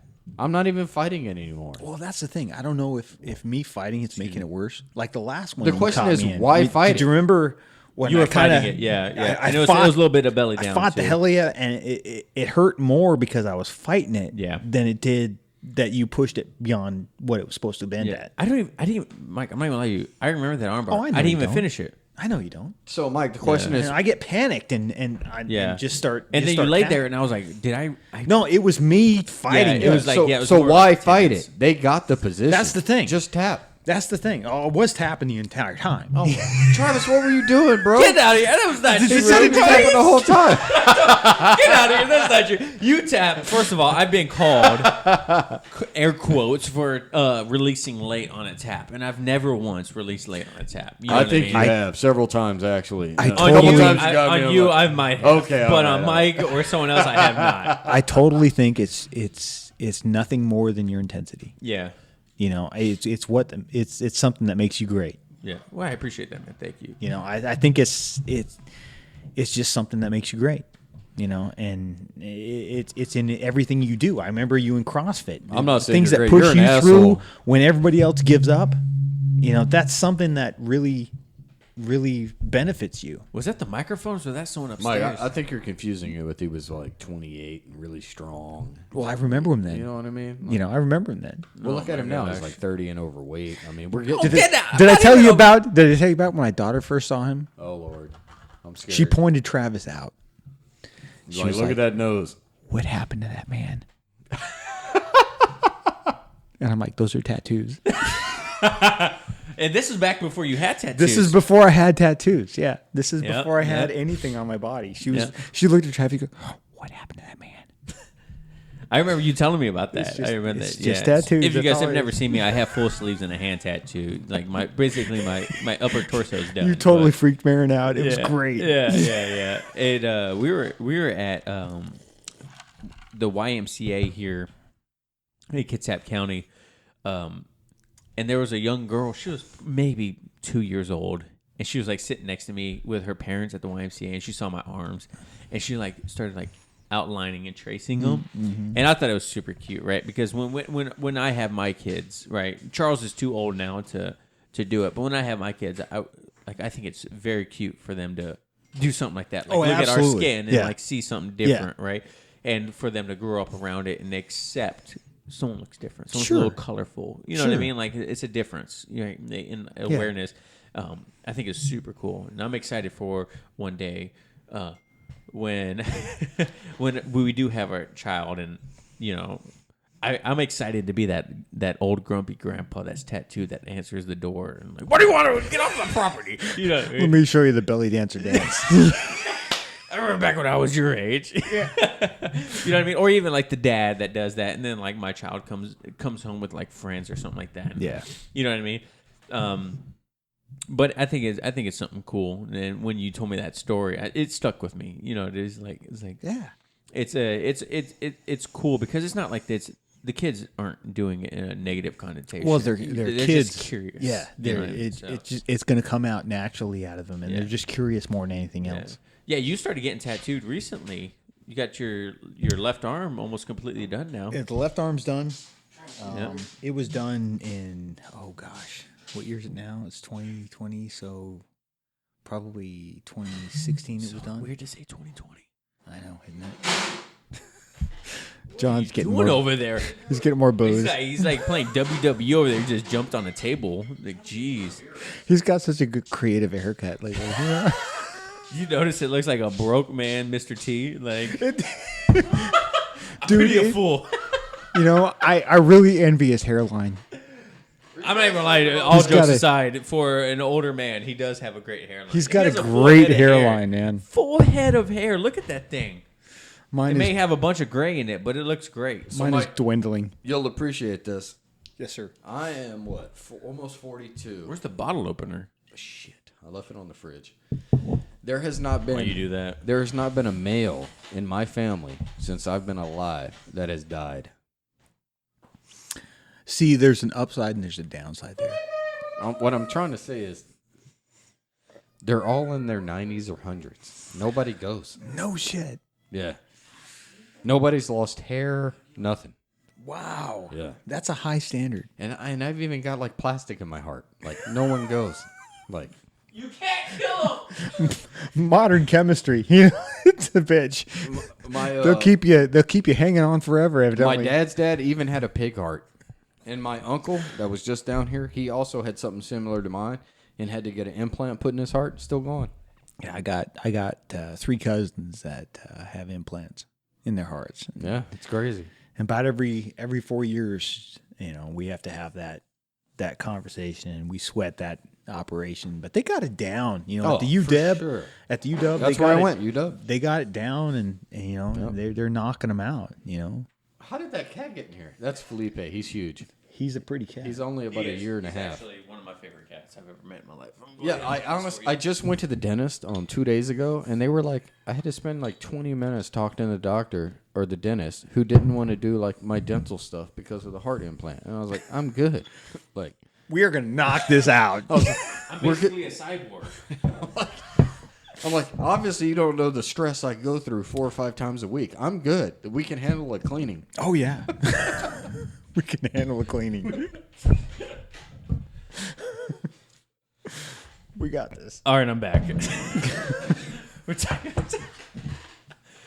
This has been quite a podcast today, man. I still think that you guys are like scraping the bottom of the barrel when you call me into the duty podcast. Bro, so I'm not even gonna lie to you. When John called me at work today, he's like, "We got Mike at 5." Both John and I were excited to talk to you, Mike. Because you have a story to tell, bro. Like, you are someone that has experience. You've experienced not only that, life, but you've seen us from the beginning. Like, we all started together. Yeah. To me, I still feel like I'm, you know, starting over yesterday. I don't think so. We could talk about this all night. John or Mike, you were good, man. It feels like that, you know? Yeah. It kind of like I remember when I was 17. Yeah. Do I feel any different? That's a long time ago. Do I feel any different? No. That's not even a little ago? bit. Yeah. But the education level is so much more. Yeah. You know, life experience and all that. You know, the education, the life experience, and what I've gone through has taught me so much that it's. Yeah, that was weird, wasn't it? Was that me? That was Travis. That was like, I need These a microphones burp. pick up everything. Mike, you counted I count 46 times you farted. All right. It was 45. Damn it. One time was me. And by the way, I love the interview you guys did with Jordan. I thought it was great. I think Jordan's just the salt of the earth and just an absolute character. That was probably one of my favorite ones we've done. It was so much fun. Yeah. He is such a fun guy. He was so funny. It was like very lively. Like, not saying anything negative about yours. Yours has been fantastic. We've gone a lot longer than we did with Jordan already. But for some reason, he's such a funny guy, and to roll with him too is even like it's a lot of fun. I've never met anyone with their lungs in their asshole. That's like the first time I've ever seen that. Wait a minute. Their lungs in their asshole. Yeah, don't feed into it. Don't feed into it. No. Talk to Jordan about it. He'll tell you his lungs are in his ass. So when you put pressure, It's not true. No. Listen to the podcast. It's not true. He said it. When you put pressure on his ribs or anything, he can't breathe. It's because he has like a bad septum or like a sternum. You don't start saying he's got a lungs. People are gonna be like, I love Jordan. I love you, Jordan. Jordan, so when you fart, you inhale or you exhale. Wait, I got the crayon hop. Which one do you want? I think we all got the same. We all got the same. Oh, crayon hops, cranberry. I remember your Jordan saying that he had a deviated septum, or his sternum was That's lower. me making fun of him. Yeah. John being a jerk. I'm old enough. I can do it. Whatever. Hey, we got a mat, so you can show us your favorite technique later. Oh, shit. Number one, I don't have a favorite technique. I can roll it out. It's right behind him. Yeah. Right now, it'd just be kind of like a modified lay. What is a modified lay? It's where you kind of like go up on your side. There it is, right there. Yeah. Also known as the iron pillow. Professor taught it well. The iron pillow. Listen, there you go. First of all, whenever I lay on my side, I instantly go to an iron pillow, and too. it is fantastic, man. Professor, if you listen to this episode, thank you. It works every time until Greg smashed me yesterday, even when I went to iron pillow. It works on my wife every time. She's like, Mike, you want to... I'm out. That's it. Just iron pillow. You ain't touching nothing. Iron pillow into next week. Oh, Good my night. God. She like trying to cuddle you, like switch your hips. Iron pillow. Oh, my God. So I had, I believe it was Mike talking to me about jiu-jitsu, and he's like been in like 7 or 8 months now. And he's like, man, I don't know if I'm getting any better, whatnot, whatever. And I was thinking back when I was 7 or 8 months in. And I was like, hey, man, when you go to bed at night, do you grab your pillow like you're trying to put it in a hold? And he's like, no. And I was like, oh, you ain't there yet. You ain't there yet. Yeah. I am literally to the point in my life now. I remember grabbing that pillow. Dude, yeah. Oh, yeah. Yeah, you grab your dog, and Yes. it's the rear naked choke. Yeah. When I'm at the point in my Darce. life now where I don't roll over anymore. I switch my hips like Yes. I'm rolling into someone. That was like probably the biggest turning point for me was when I started doing that in the middle of the night, and I would wake myself up because I would switch my hips so hard it would wake me up. You know what I mean? And then that was kind of like the turning point for me. You might be obsessed when you switch your hips rather than just rolling over. Whatever. I'm like, why's my wife tapping? What's my wife tapping? Is that tapping? Is that Speaking technically a of wives, tap here we go, or here we you go. know? Hey, it's Kate. Hi, Katie. What's up, Katie? Take the dog out. Take the dog out, which means a cat. There was so much in that look. There's a lot. That's what. gotta How long? You guys just celebrated what? We've been married as long as Mike, probably 15, 16 years. Oh, okay. Well, I think we should call it then.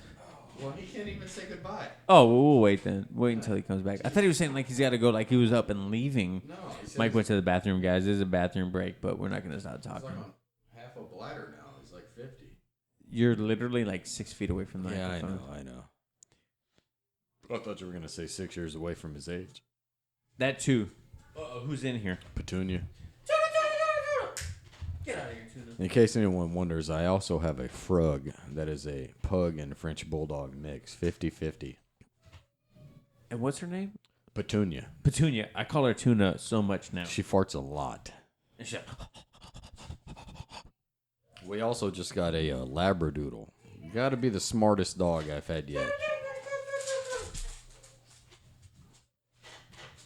yeah, he's pretty cool.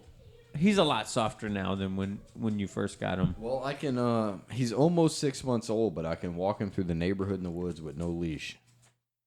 Stays Oh, right here by he me. is right here. Hey, Finny. His name is Finnegan. Finny. We call him Finn for short. I'd take a picture Why don't for you bring the him to podcast. jiu-jitsu? I have, but I'm worried he distracts the kids. Because he's so cute and cuddly.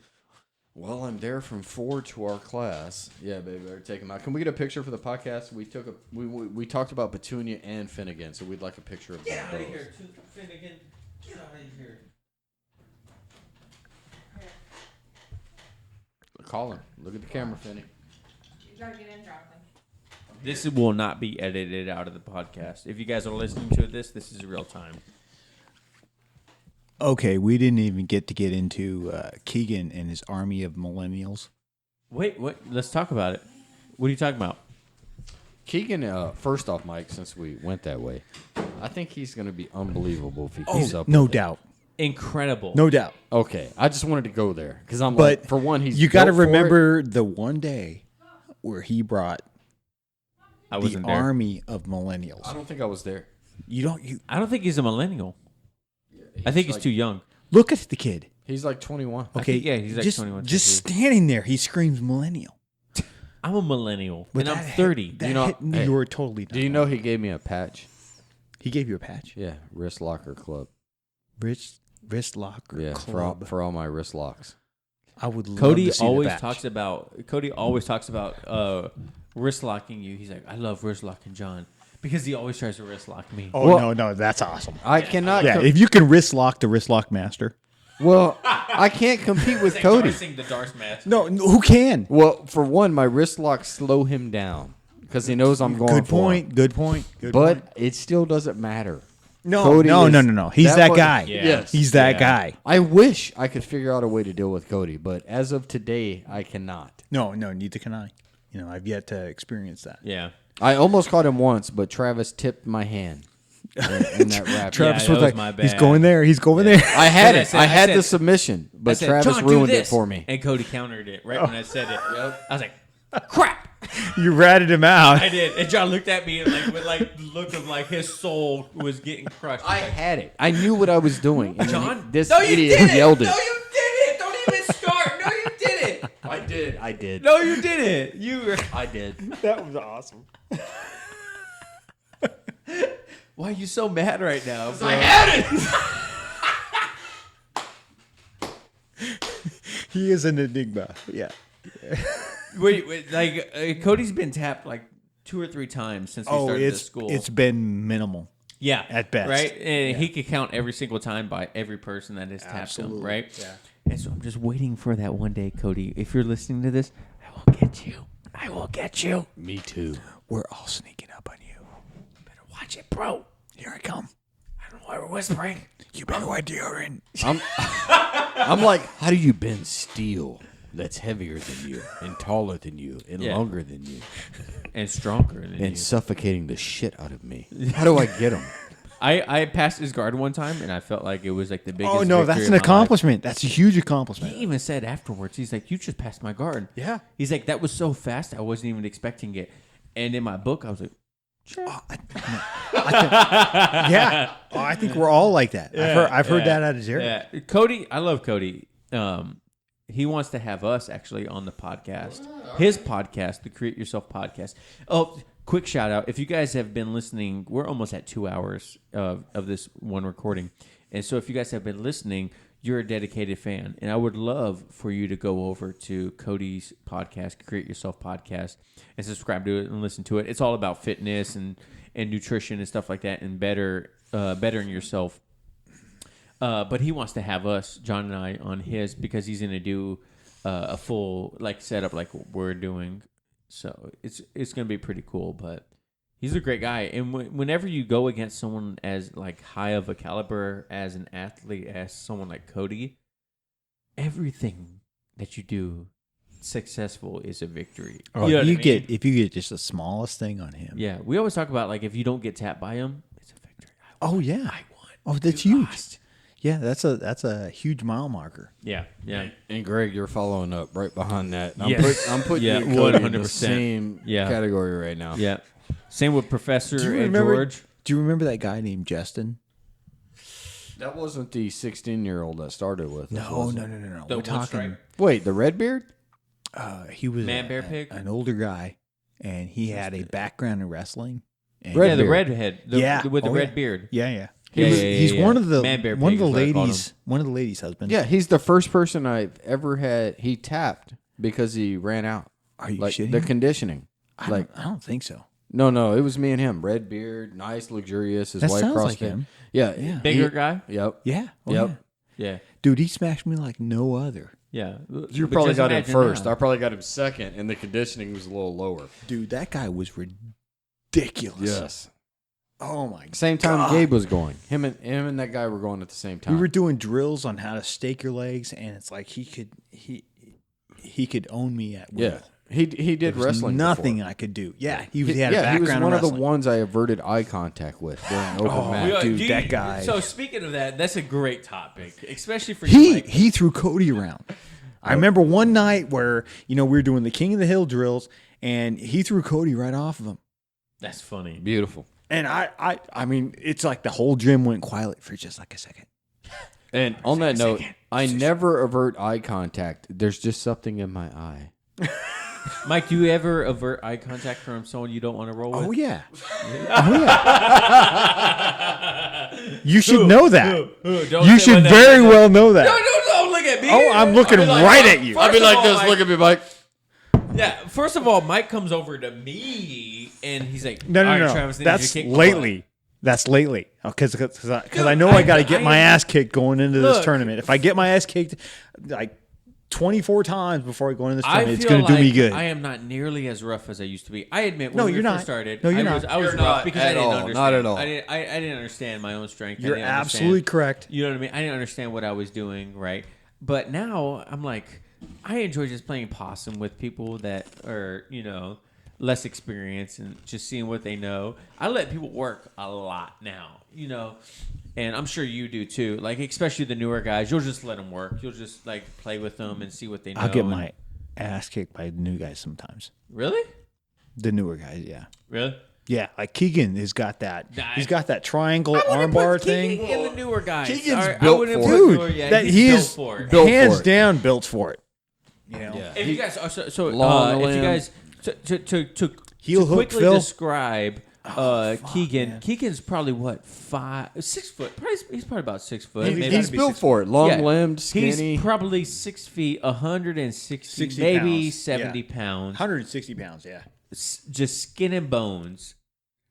I tell him all the time, I'm like, your forearms are like freaking razor blades. That's what you man. think? I just think he's flexible as all get out. He's really good. And for a one or two stripe white belt, he is immensely beyond Yeah. his stripes. You know what's a good match?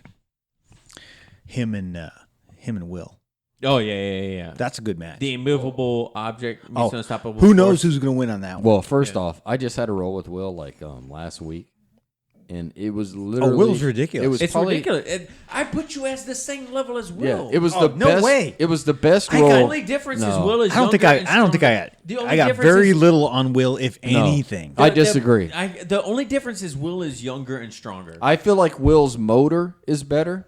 That's the No, only I'm not saying difference. better, but like his. He's just younger. Fuck it, his Well, motor's he's better, younger. right? Yeah.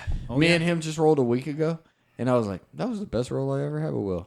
Like we still made it, but He's in my good. mind I He was is thinking good. that is the best roll I ever had with Yeah, Will. he's good. You can't slack him. I'll find myself like being a little bit of laziness on like Yep. some of my positions, and I pay for it. But Mike, honestly, and same thing with you. I think 2 months ago, maybe 2 or 3 months ago, your game changed a little bit, and you went more intensity on rolls.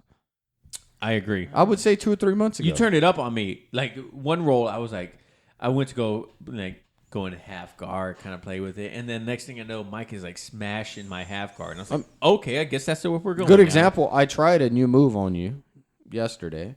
I tried this move I've been working No, on. wait a minute. Yesterday, after getting smashed by No, Greg, but still, times. I tried this new move, and as soon as I tried it, Travis, as soon as I tried it, he nullified it. As soon as I exposed myself, he took advantage, and he got the arm and head. Like, he did it. Like, I tried I something don't- I've never tried before. He capitalized, and he One got the thing- submission. One thing that I know holds me back is that I really care for you guys, and I I appreciate that. really, I care for you too. really don't want to hurt you guys. Yeah. And that's the way I feel about everybody else in the class. Yeah. You know, above agree. anything and everything and anything above, you know, I don't want to hurt anybody. Everybody's got to go to work Monday. You know, everybody's got to be at work Monday, supporting their family, supporting their dealers, supporting all that stuff. I don't want to slow that down at any cost. Well, they don't think that way. Like, not everyone thinks that way. I would just say don't hurt anyone intentionally. Don't hesitate and go for it. Well, Yeah. how do you do that? You know, Easy. You Because just go for it. that's a dichotomy that I haven't mastered yet. so I I think don't the biggest. so, bro. Like, if they're experienced enough, they know to tap. I was about to. That's They exactly know what I it. was about to say. You have to play the field, right? Like, if you know it's someone's first class, But everybody's progressing at different rates. exactly. But if So you've what's seen a someone there- tap one day is an escape another day. Well, you know what? Well, Hold there's on. a- just feel it out. I'm gonna stop there.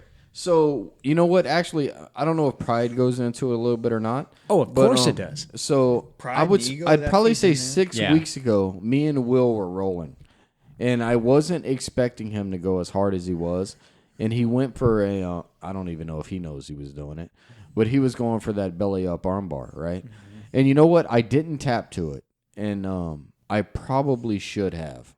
I thought about it later, and I remember me and him were rolling, and I was like, he had it, and I was thinking, I'm not going to tap to this, and I fought through it, right? And I don't know if he let up a little bit or not, but when I went home that night, I thought to myself, my arm was really killing me, and I was like, you know what? yeah. I should have tapped to him doing that. Yeah. I should have done it, and the only reason I didn't is I was like, I'm not going to tap to this, but I should have. I should have tapped to it. Sometimes there's that little thing in your head that just goes, no. But you know what? I try to bring that to every Yeah. roll. When, You don't when need we to get do done with class and we're rolling, I should tap.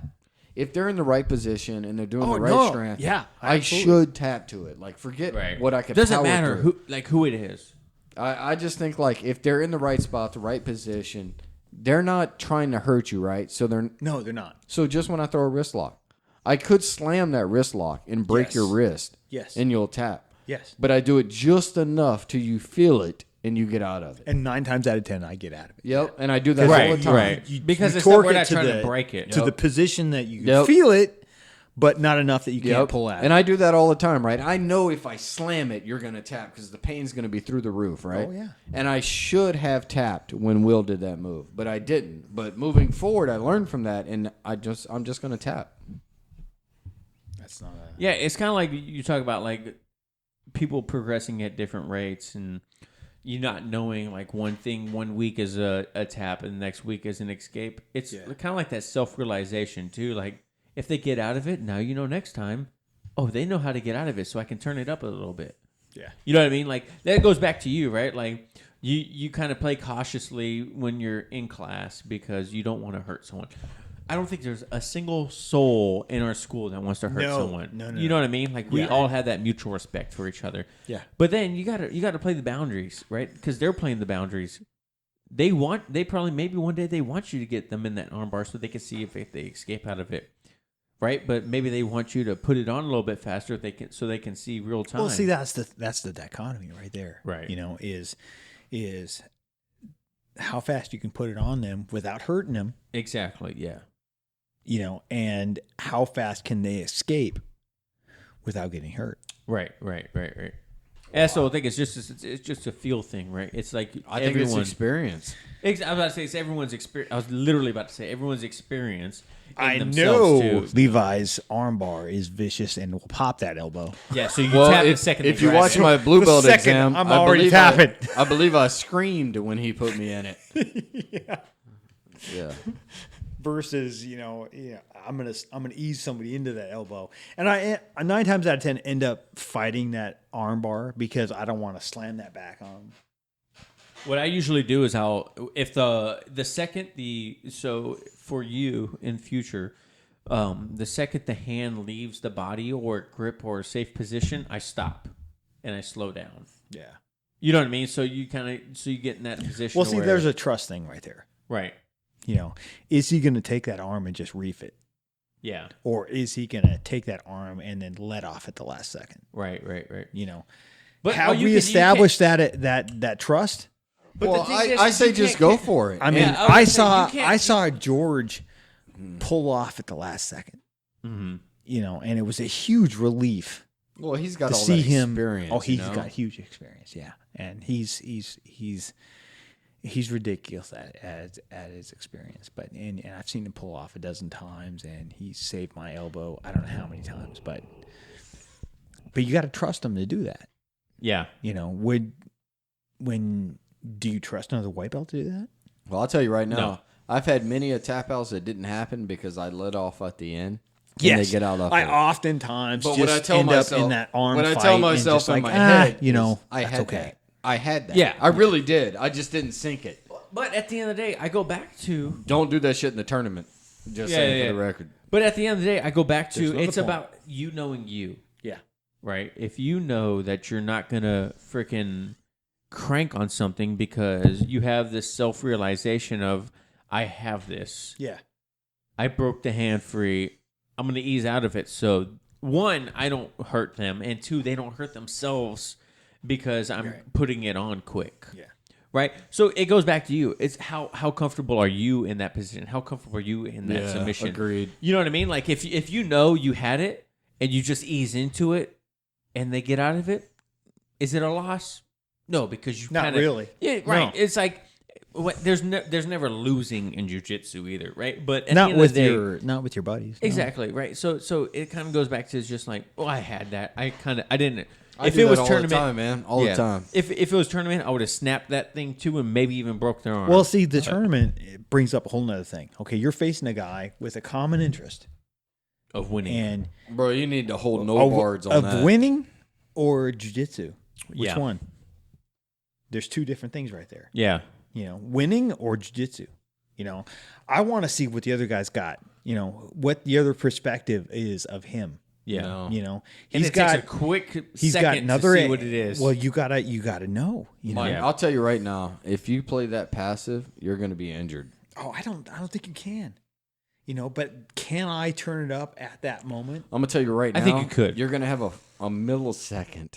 Oh, They're gonna, yes. So this is the way it works, Yes. right? That guy calls you on the mats. You both go on the mat. They say go. He's attacking you with everything he's got. Everything. Every ounce of soul. There's no holdback.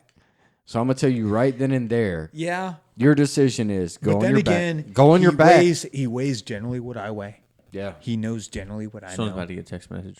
Unless I run into the black belt judo guy that's going to throw me across the room. Yeah, right. Barring that, he generally knows what I know. He generally No, has he the does not know experience what I you know. He does. So- you can't assume that. Nope. I can.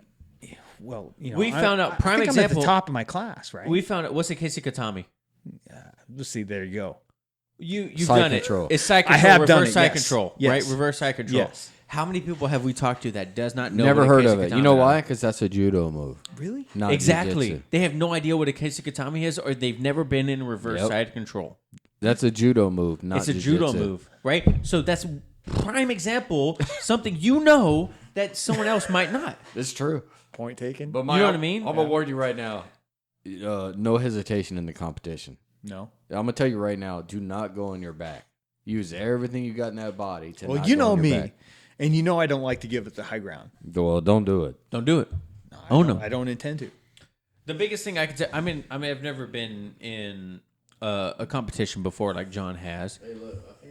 I think. Oh, you look should. at that battle right there. There it is, right there. Two of them. Ta-da! But what I can say, as someone that has rolled with you many a course. times before, Oh, yeah. is just freaking own it, man. Like, know what you want to do, know what you want to accomplish, and just go for it. Well, that's a variable right there. I can feel when you're fired know- up in class. I can know- I tell agree. when I you're agree. fired up. Yeah. Oh, by the way, that Snake Shroom choke? Tech on it stuff. Did you get it? Oh, I did. I did. What'd you get think it. about Shroom that? Tech?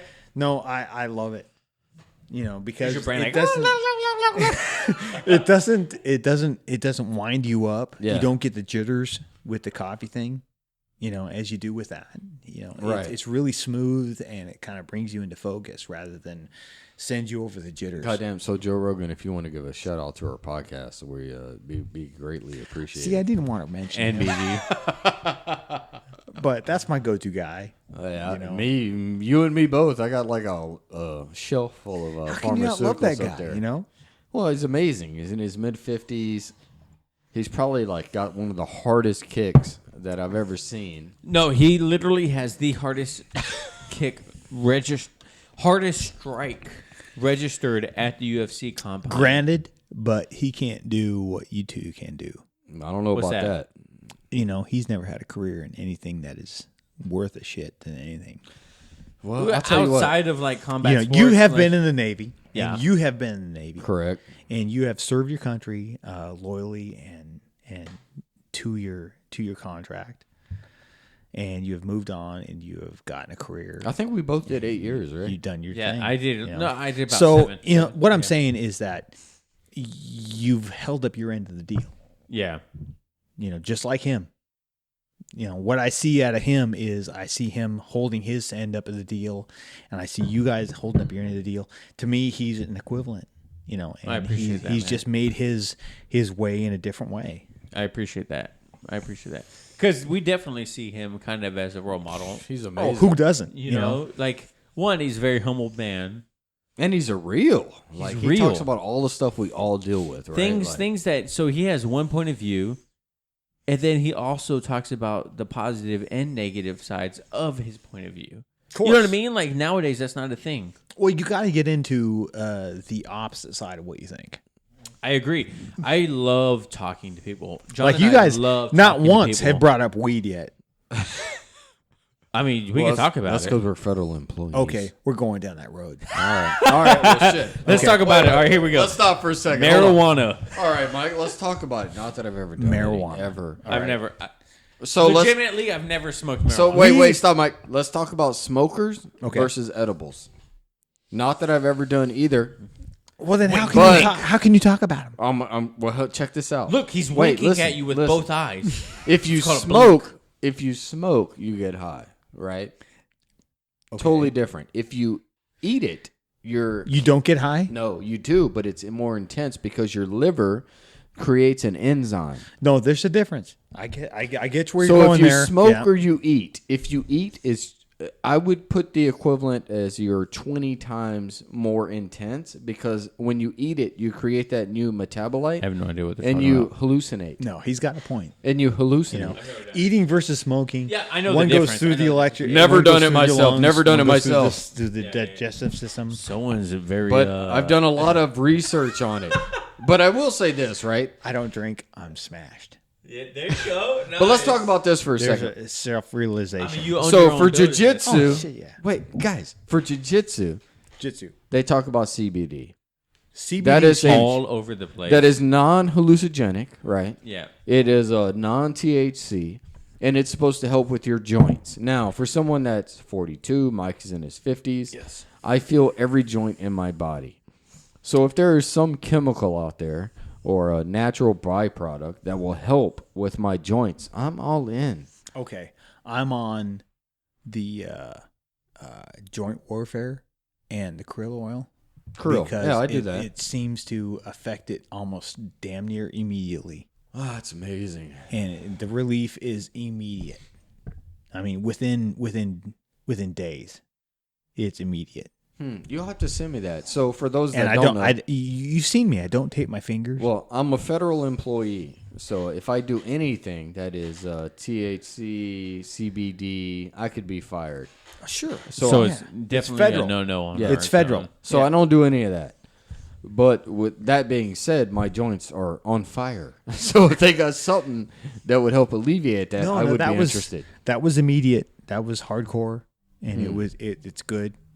You know, I mean, you guys seen me. I don't tape my joints. Yeah. There's nothing on there. Yeah, agreed. Yeah.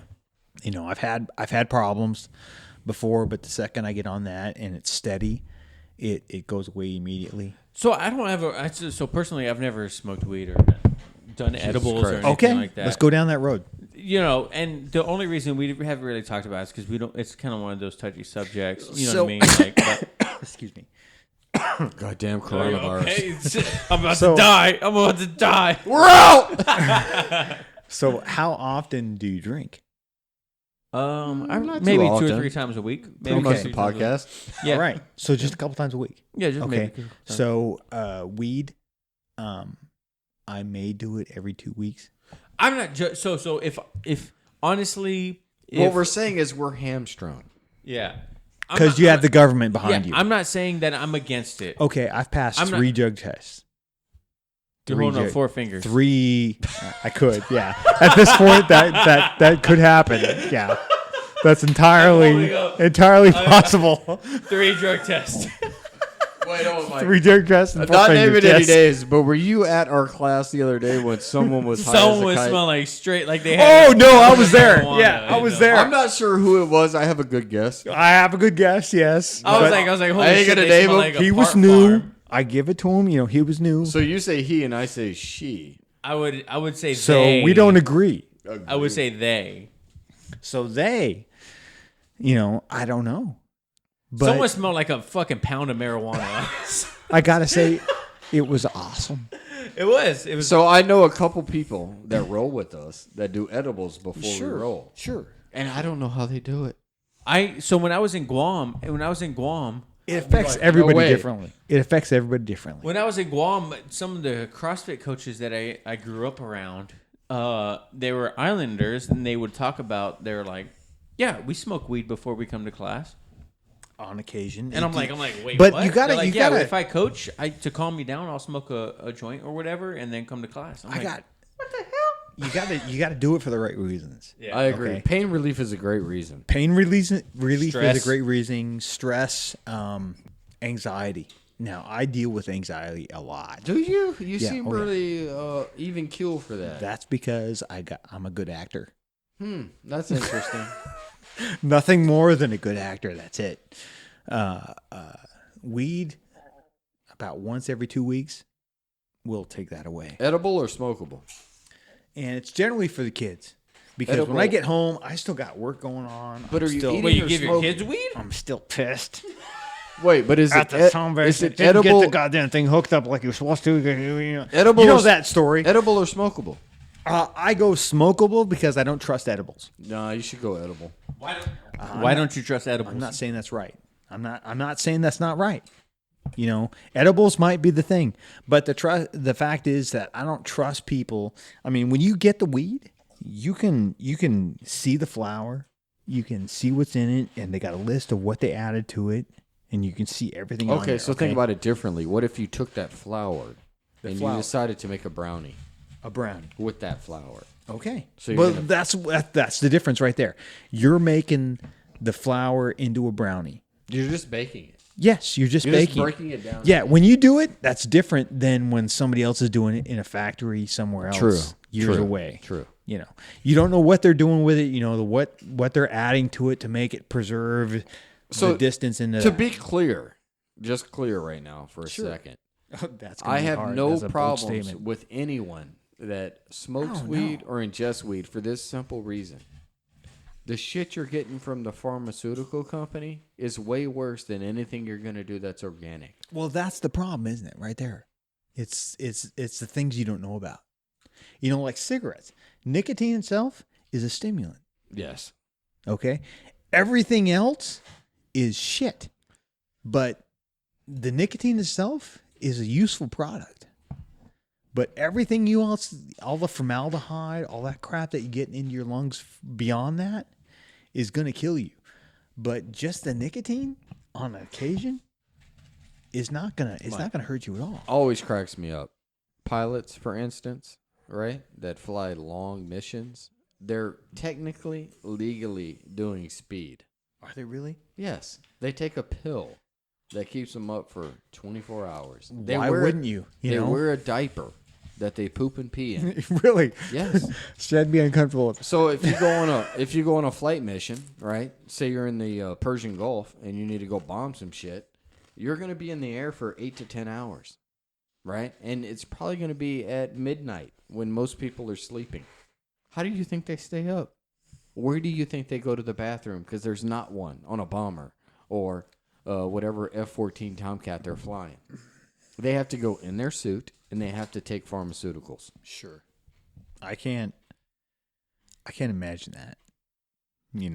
I've had a couple of outages that went some distance, and to stay focused on the far side of it.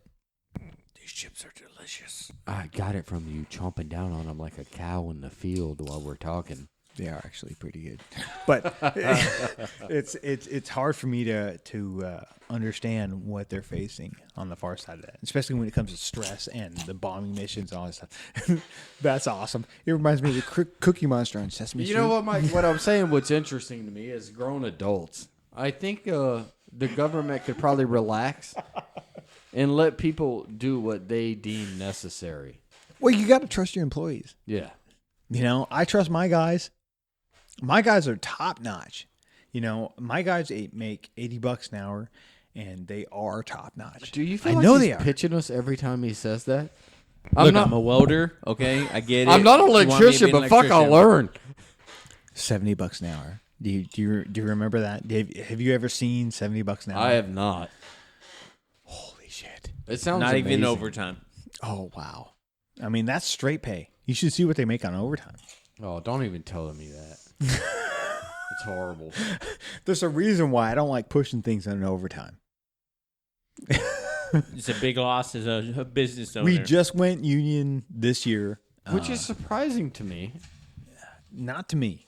Really? No, not at all.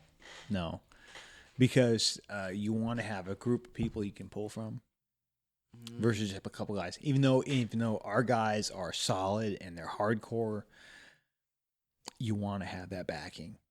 If you're gonna throw $1 million job on the table and say, yeah, we can get this done, you know, and we're looking at $6 to $8 million a year now. Oh my god! But if like you're Can you imagine that? Can you imagine writing a $50,000 check a week? So my A week. I gotta ask. A week. I'm gonna say it again. week. $50,000 a week. A week. But you don't know those Check. people, right? Do you know what? I went in to stick a check from a company that said $1 million on it. Get out of here. Do you know what they looked at me like? You're crazy. Oh, they you got to be. And you were fucking like, kidding. I was like, this is legit. and I'll jerk you out. I was like, this is legit. Take your shot. I got you. $1 million? I've never seen. I that had many $1 million zeros. check in my hand, Travis, we're in the wrong and I business, took it bro. took it into the bank, and I put it in to our account, and that lady looked at me like I was freaking insane. So what vet programs do you have for veterans getting out the military? I'm about to say, if I'm a welder, I know a little bit Yeah, about right? ohms What's and going on? amps and volts and. I think all our apprentices come out of the military right now. Oh, I think there's only one that is not. Where's the retirement you guys got? Mm-hmm. I think JR is not. I think Glenn, which just got his blue belt in jiu-jitsu. where at? Glenn in Gracie, Did you ask him to come down and try out the gym? Baja. Over in Tacoma. I'm drunk as shit. So. No, you're Me not. too. I'm not even gonna lie to you. Gracie I think we Baja. might You need to guys are call doing good. this. You guys are doing I think good. we need to call this soon. 'cause No, you guys. Gracie doing great. Baja. bro. He just got his blue belt. The guy Lightweights. last weekend I had a great time with him because every time he's an apprentice, so every time that somebody yell at him, "Hey, get me this, get me that," I just look at him and go, "He doesn't understand." Don't kill him. He just doesn't understand. I cannot wait till Mike and those guys get their fucking blue belt. Me too. Because the night you guys are in testing. I mean, for several reasons. For one, I think you guys have well been there. The same time Agree. me and Travis Agree. been No. there. Wait. You know what? You want to know why I I didn't agree. think you didn't get it the same time me and Travis didn't get it? You weren't in class that week. No, I thought it had more to do with the tournament. Nope. I didn't don't think compete. so. I That didn't you compete. tossed your Not true. balls up on the table and went for, and you're just an intense guy that has I don't got think an so. accelerated, Mike, you were accelerated level. No, I don't think so. You were out sick for like a week and a half, and it happened to be during that time. Yeah. I I think came that's what back. happened. I wouldn't have got my blue belt the same time John got his blue belt if I didn't come back from San Yep, Diego. That's true. Because I came in class, the professor's like, "Oh, you're back? Okay, well, we're going to test you for your blue belt Yep. then." And I think Literally, you weren't that there. is exactly what he Well, see, said. that's what I think. I think you were there. No, you weren't there. You were sick or some shit. The 2 days they did it, and I was. If thinking, you were there, "Damn." you would have got your blue belt. I Yep, believe I it. think so. But it's okay because no matter what, Well, the it's not fact is stopping you. It's that- not stopping you. The fact is tomorrow's not going to change what today is. That's true. It's true. It's But true. what I want to say is when I roll with you, I feel like we the same place. The same place. A low grade blue belt is just like a high grade white belt. Well, that's where we're at. We're right Listen, there. it doesn't matter what color your belt is. You can No. tap anyone. Oh, that happens on how many occasions? You know. Exactly. It's Not like- for me, but from everyone else, from what I hear. All right, I think we're gonna call it. All three of us are pretty intoxicated. Oh, you guys are right tapping now. brown belts and black belts? We have gone into the gray area. We are. How many of you know did? I want to know. We are way. Yeah, if you want to add us on, if you're a white belt, and how many times you tap someone higher than you, by all means. I wouldn't post that. Do not post it on your Instagram. But hey, if you guys want, speaking of Instagram, if you want to follow us on Instagram, it's at elbows. Oh my God! What is This that? guy is hammered. He had one too many Zimas. Elbows Tight Pod at Instagram. Elbows Tight Pod God. on Facebook. Follow us, like us. Please subscribe to your favorites podcasting platform if possible. Mike, we can't think. is there any way someone can get a hold of you if they need to? They know how. You know? Exactly. All right. SafariElectric.com. John, That's not wrong. thank you for setting this all up. Mike, thank you for getting us. This is way more intoxicated than I was on Billy's podcast. I'm not even going to lie to you. I am way drunker than I am. I'm on good. the pod. This is You're going good. off You're the literally deep end. like crying right No, now. I'm not. So, hey, thank you guys so much for hanging out with us. And we'll see you next time. Remember, no oil checks here. You say that every time.